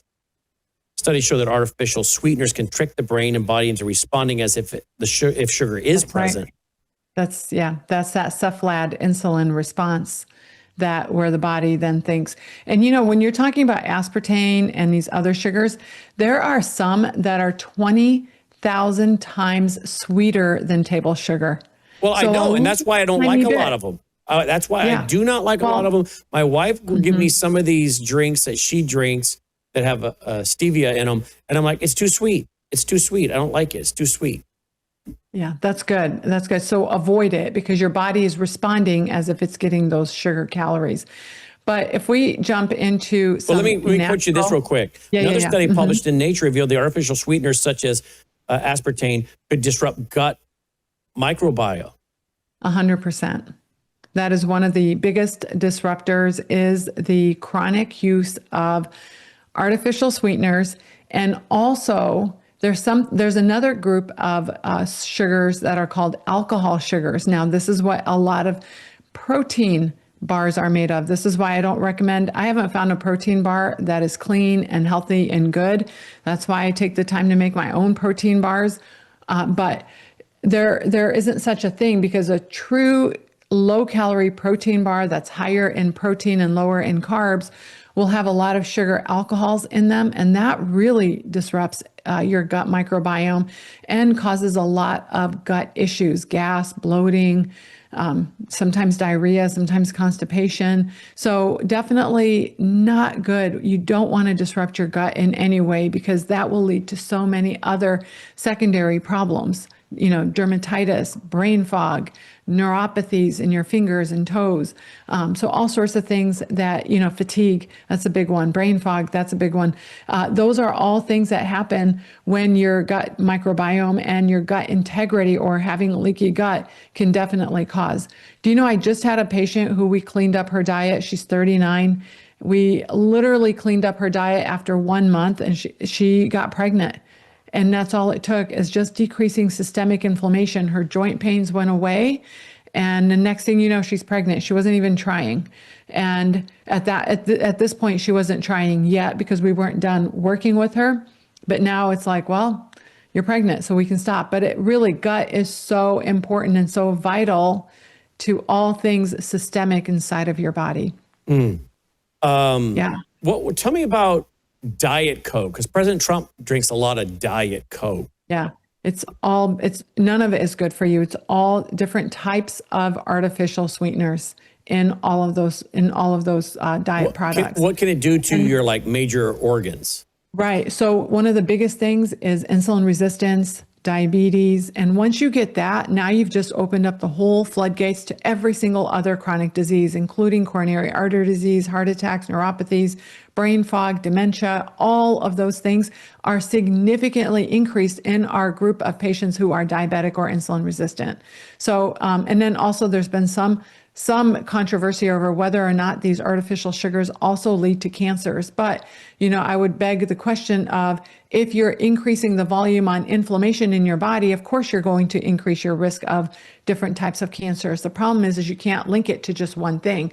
So you can't say this definitely caused my cancer, but you can definitely say in studies where we have seen people who, eat a Big Mac and fries and a Diet Coke, their blood sugar response is higher than if they just ate the Big Mac and, fries and water with it, for example.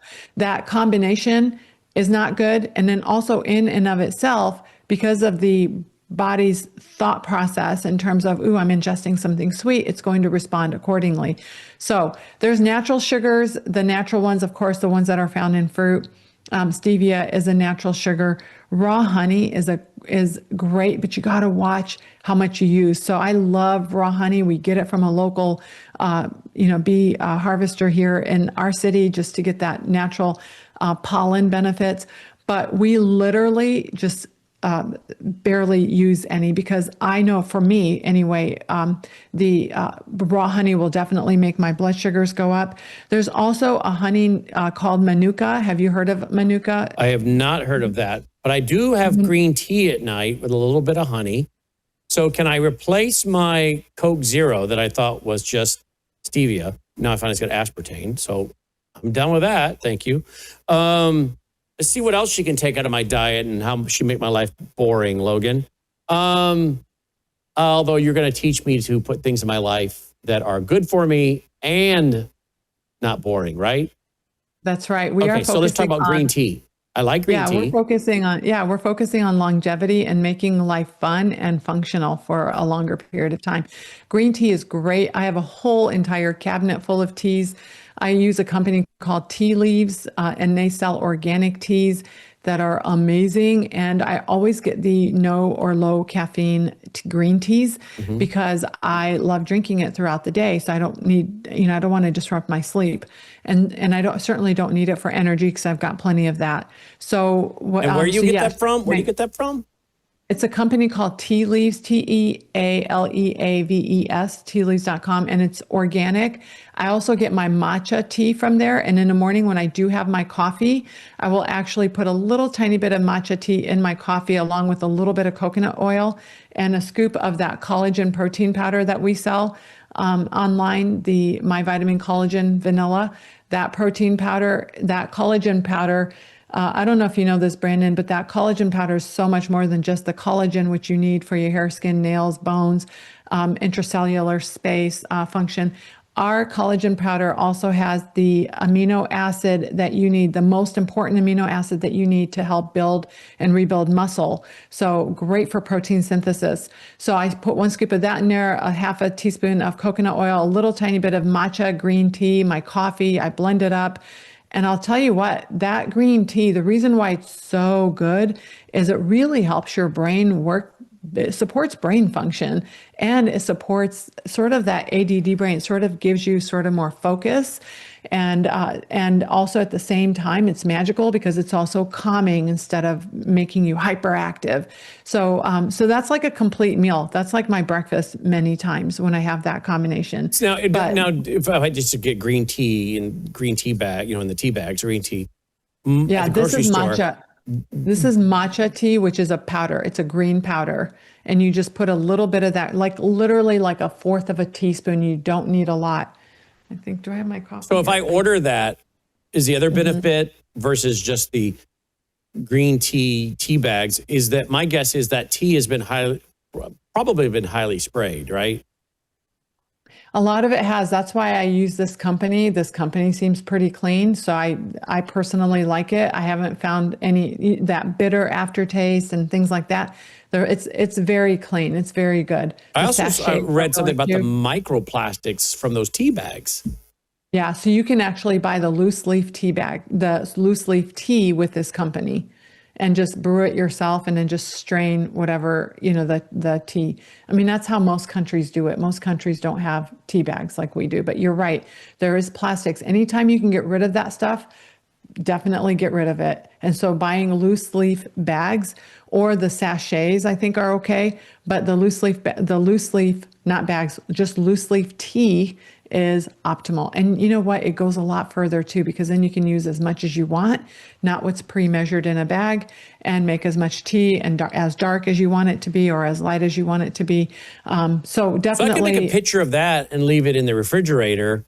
And then when I want to drink something, I can drink my coffee. But if I want to drink something when I'm done with my coffee in the morning, that's, got more flavor than just water, then I can drink that green tea all day with a little bit of honey. That's right. Yeah. Well, yes and no. I prefer if you have to sweeten it, because, when we're older, we really need to watch our blood sugars. Mm-hmm. I prefer you would use just a little tiny bit of stevia in it. Yeah. So the stevia is okay. Stevia is okay as long as we're not using too much of it. Okay. And so what ends up happening is, because we don't have the concept of it's 200 times stronger than a teaspoon of sugar. So then what we do is we put a whole bunch of it in. Now, the best way to manage that, and this is what we do in our house now, because my daughter was doing that. She's like, if a little is good, a lot is a lot better. So we started. I would be like your daughter. That would be me. We started purchasing the pre-measured little. We just rip it open and put it in our. So one of those is good for a whole glass of iced tea. So you can definitely do that. You can also, the other thing you can do that makes drinking green tea. By the way, green tea is full of phytonutrients that are so good for you. The other thing you can do with green tea to make it sort of fun is throw some frozen raspberries in it on the bottom, and it colors it, it sweetens it naturally, and it's fun to drink and eat the raspberries, like 4 or 5 raspberries on the bottom with a little bit of ice. It's beautiful. You can also put some mint leaves in it, but to me, frozen raspberries so easy because they don't go bad, or I don't have to go pick anything out. But if you've got mint leaves available, throwing some mint leaves in there and kind of crushing it in there also makes it a lot of fun. So definitely stevia over honey. The reason I bring up honey is because I do want to bring up the Manuka honey, which has things in it that actually are healing and support your immune system. So Manuka honey, you can find that at places like Whole Foods, places like that actually have this product, this stuff in it. It's actually called methyl glycoxyl that actually helps improve your immune system. And they actually even make it in a spray form. And it's actually pretty powerful. I actually carry that in my purse, especially when I travel, and I'll just spray a few sprays in before I get on a plane and then after I get on a plane, just because a lot of the virus is colonized in the back of your throat and, posterior nasal pharynx area. So if I can immediately kill whatever's there and support my immune system at the same time, definitely do that. Plus, with Manuka honey, while it's a lot more expensive, does not seem to raise my personal blood sugars as much as just plain raw honey. So there's definitely a lot of medicinal benefits to eating raw honey and or Manuka from an allergies perspective, especially if you buy it locally, and then also from an immune system boosting perspective. And then the other sugar I don't mind using is pure maple syrup, grade A or B, not the fake stuff, not the, like Aunt Jemima high corn syrup stuff. This is pure.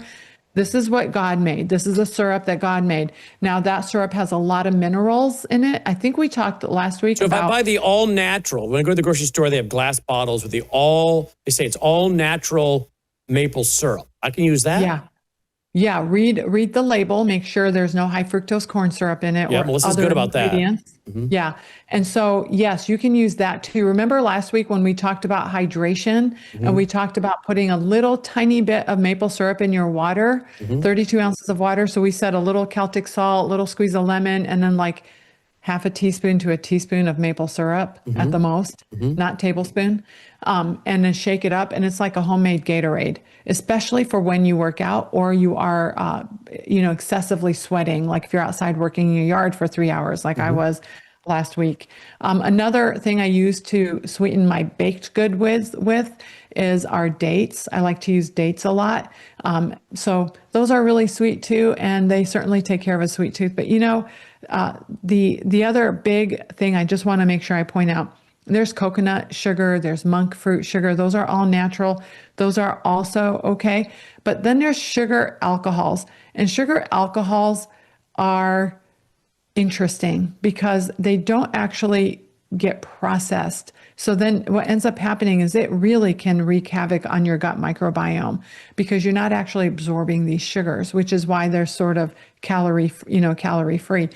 But what bothers me is how much xylitol and sorbitol are in sugar-free gum and keto bars and some baked goods. And what the problem with all of that is, a little bit of something's okay, but too much of it. There are some people that will go through an entire container of gum every single week, like 80 pieces in 1 week. And there's so many wrong things with that, including telling your brain over and over and over again all day long to anticipate something sweet from a quote sugar-free gum, which anything that's sugar-free, just know that it does not mean it does not affect your body. You are not free of it causing an insulin surge. And so just something to be mindful of.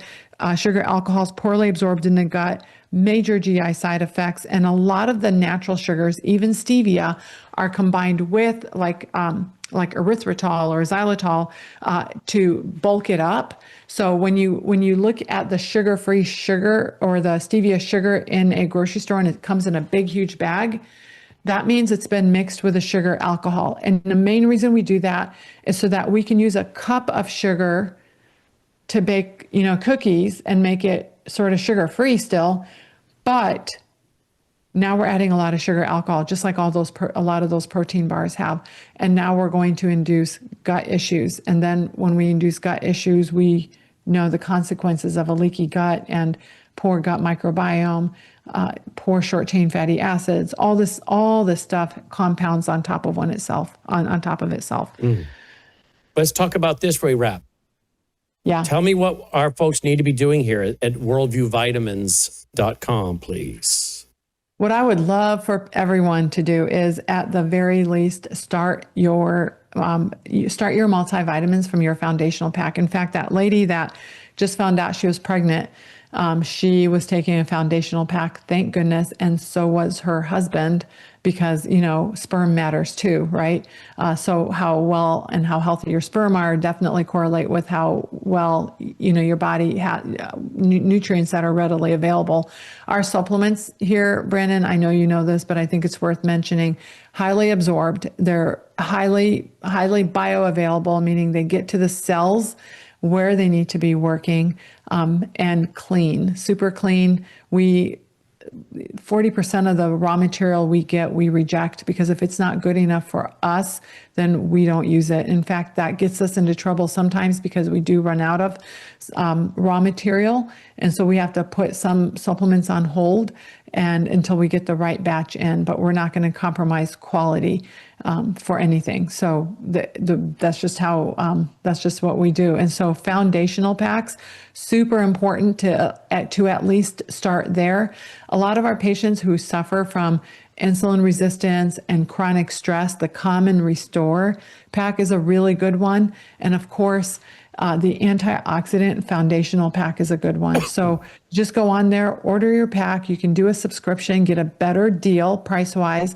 And every month you literally get a box of supplements like this, and you just take your morning pack and your evening pack. It really can't be any easier. This is exactly what we do for our patients, because we need our patients to have close to 100% compliance. So we try to make it as easy as possible, because what we're treating in our office, sometimes is very serious, and we need everything we do is important, including the supplements. Yep. Obviously diet is important, which is why we talked about all of these sugars today, because I think that it's important to understand there's natural sugars, synthetic sugars, and then in the middle, there's the sugar alcohols. Yeah. And here we go. Here's your vitamin pack right here. They got a sunshine on them or a moon, so you know whether you're doing the morning or night. That's right. PM, it also says AM and PM. Yep. Sure does. So people, the big pressing question that's flooding in is, you ready? Logan, you see that? You see everybody's emailing us? They want to know what she does, what she gives out on October 31st to the kids. Do you just give them handfuls of vitamins, or what do you give them? They're kids. I still have fun. I contemplated this a long time, and I decided I'm giving candy on Halloween. Really? What kind? Whatever kind Mike buys. Okay. Up to Mike. Just a little bit of everything. But, okay. Halloween's a big deal in St. Louis. Yeah. It's a big deal everywhere. Well, in California, we didn't get hardly anyone coming to our house there. Really? But well, you should see the Missouri, decorations in my neighborhood. It's just gone totally trailer crash. I can't believe what some of them are doing. They obviously have more. They obviously have more money than brains. Some of them. I mean, you ought to see the number of inflatables in some of these yards. It's like, where do they store it all? That's what I wonder. That's a great question. Yeah, that's a great question. But I will say that in our neighborhood, you do have to, you will be told a joke before you get your candy. That is like standard for every single kid. Every single kid that comes to our house has jokes ready. Really? That's a thing you guys started in the neighborhood? It's been here since I've been here. Yeah. And they will literally, at first I thought, oh, here's your candy. And they're looking up at me like I'm crazy. I haven't even told you my joke yet. Why are you giving me my candy already? I bet you get some pretty good, funny ones, don't you? We get some really good ones. And the cutest ones are the 5-year-olds that are like. Yes. I passed out the candy for years because I like to see the kids' costumes. And even it's kind of fun because some of them are 13 or 14 years old and they're just squirrely kids and they're fun to mess with, and make fun of them and joke with them. And they have good sense of humor, most of them. But the last few years, not a lot of them showing up. We used to have a neighborhood packed with kids. We don't so much anymore, but my dogs always loved it. My labs always loved watching the kids come to the door and just, they ate it up. But my favorite is Kit Kat. So if you're passing it out, give me a Kit Kat. Okay. I'll remember that next time we come to a conference because, Tina likes to buy candy for our table. Well, I noticed that. I commented to what was her name? Lindsay behind the table? Jennifer. Yeah, Jennifer bought it. Yeah. And then they sent it home with me. So then I had to put it up in the cupboards to hide it from Mike. Oh, there you go. Until Halloween when I take temptations. I walked in, I said, Dr. Bashima's going to have a fit when she sees all this candy on Tina's table. There it was. Yeah. But they ate well those few days. They ate well. So I was proud of them. Yeah, salads and everything. So that was good. Salads and everything. I did a salad. I mean, I can't. I went out and we got cauliflower crust pizza. I love it. Yeah. And I got a salad. a half salad. You can't go wrong with that. So when people are love it. when people tell me they can't eat the 3 to 4 cups of vegetables they should be eating every day, I just remind them to have a salad every day. Yeah, well, I love my cauliflower pizza, no gluten. Yeah. So that, see how I'm not puffy, how my face has a more more cut. toned. Yeah, more cut. Yeah, I guess if I get off this Coke Zero, I'm going to even do better, right? But I'm down That's right. I've lost like 7 pounds. Wow, that's awesome. And it's mostly fat loss, which is what's important. I hope you're working out. I hope you're lifting weights. Yeah, time you for should that. be doing that. I spent all the time lifting Dolly. She's 70 pounds. I lifted her up. Look at me. You know your name, don't you? I lifted her 1,000 times. We had to go out of town, and she lives in she stays in her kennel when we travel, and so I had to put her in and out of the car because she won't jump up and get in the kennel. My other labs would I'd open the tailgate, kennel up, and Delta would just jump right in, no problem.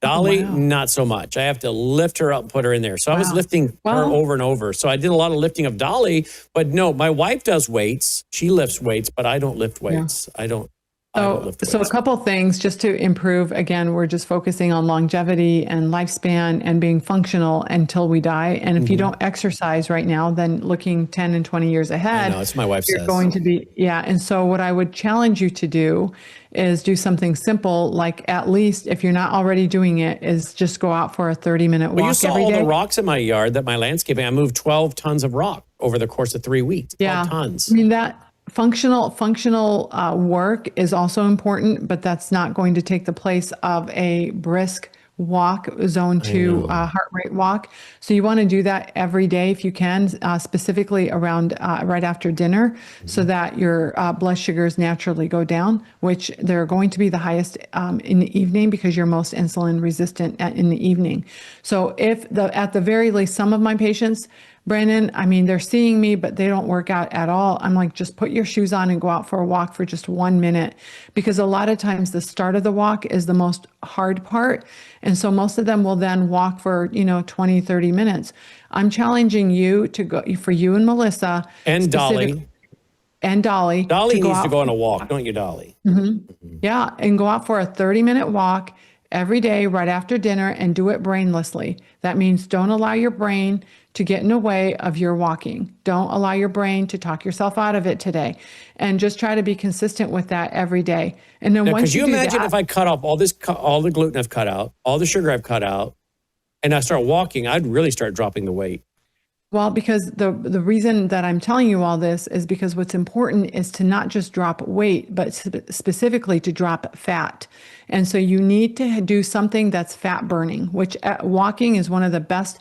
Brisk walking, where your heart rate, for you specifically, so it's not everyone, but you can do a calculator on, check my heart zone rate, and it's based on your heart rate, resting heart rate, and your age. So for you, between 120 and 130 heart rate for 30 minutes is fat burning during that whole time. Wow. Like, why would you not do it? Now, what you probably need to do is you probably need to buy a weighted vest in order to get your heart rate that high. So maybe a 10-pound weighted vest for when you walk for 10 minutes every day. Melissa would wear like a 6-pound weighted vest. I wouldn't recommend more than that for her, but you guys can go out walking every day for 30 minutes. That will significantly not only induce weight loss, but also specifically fat loss, which makes your body more metabolically active in a good way. So when we say metabolically active, what we're talking about is all the magic that's happening inside of a cell is good for you rather than bad. The second thing I want you to really focus on, if we're really serious about longevity, weight loss, and specifically fat loss and improving metabolic health is, and I'm sure you're doing this already, but just be intentional about stopping eating after dinner. I don't do that. Eat. No. Yeah, don't eat for 12 to 14 hours every day after that. So you're literally doing a mini fast every day. Now, once a week, if you want, and I'm telling you this, not everyone, this is just information for you, Brannon, because, I'm going to be getting your blood work pretty soon. Yes, you are. For you specifically, in order to induce autophagy, which is programmed cell death, cleaning out all the bad guys. You want a slightly longer fast once a week, if you can do it. So about 18 to 20 hours once a week.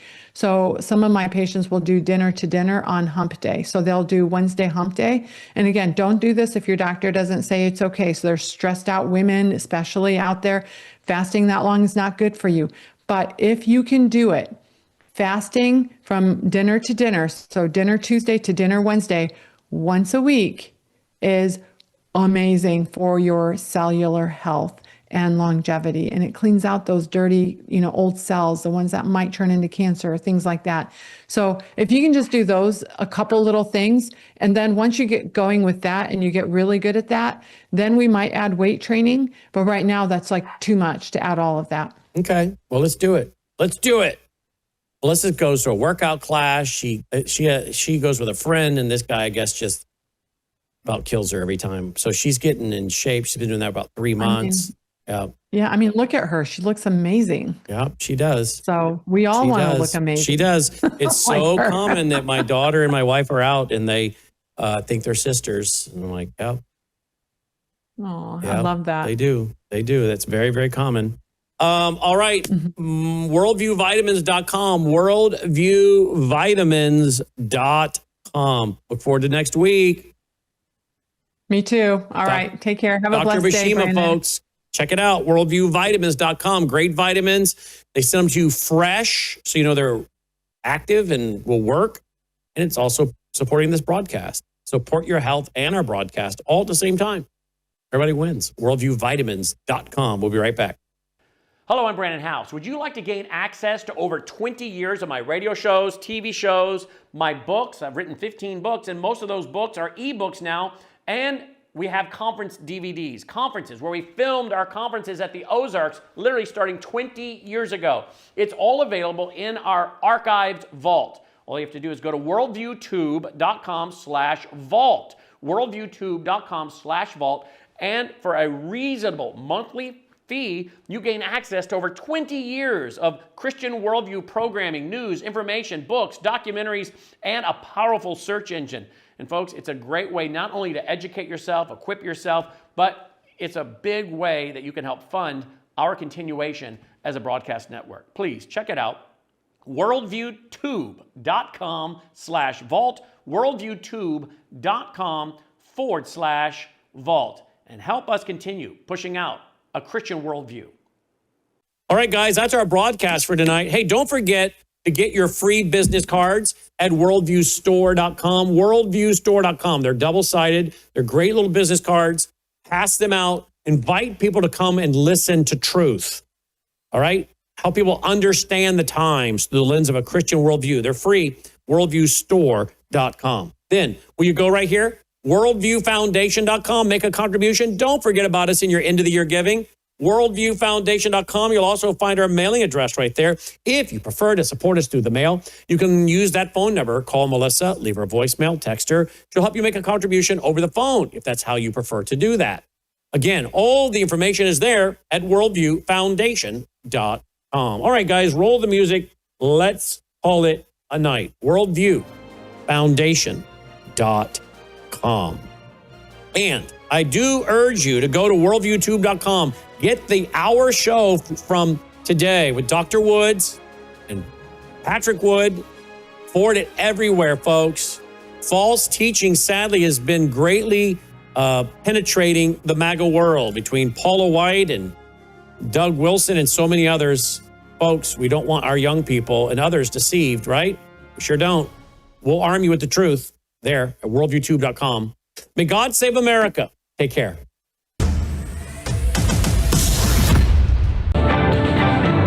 Faith, spiritual values, moral issues, government, economy, education, work, responsibility.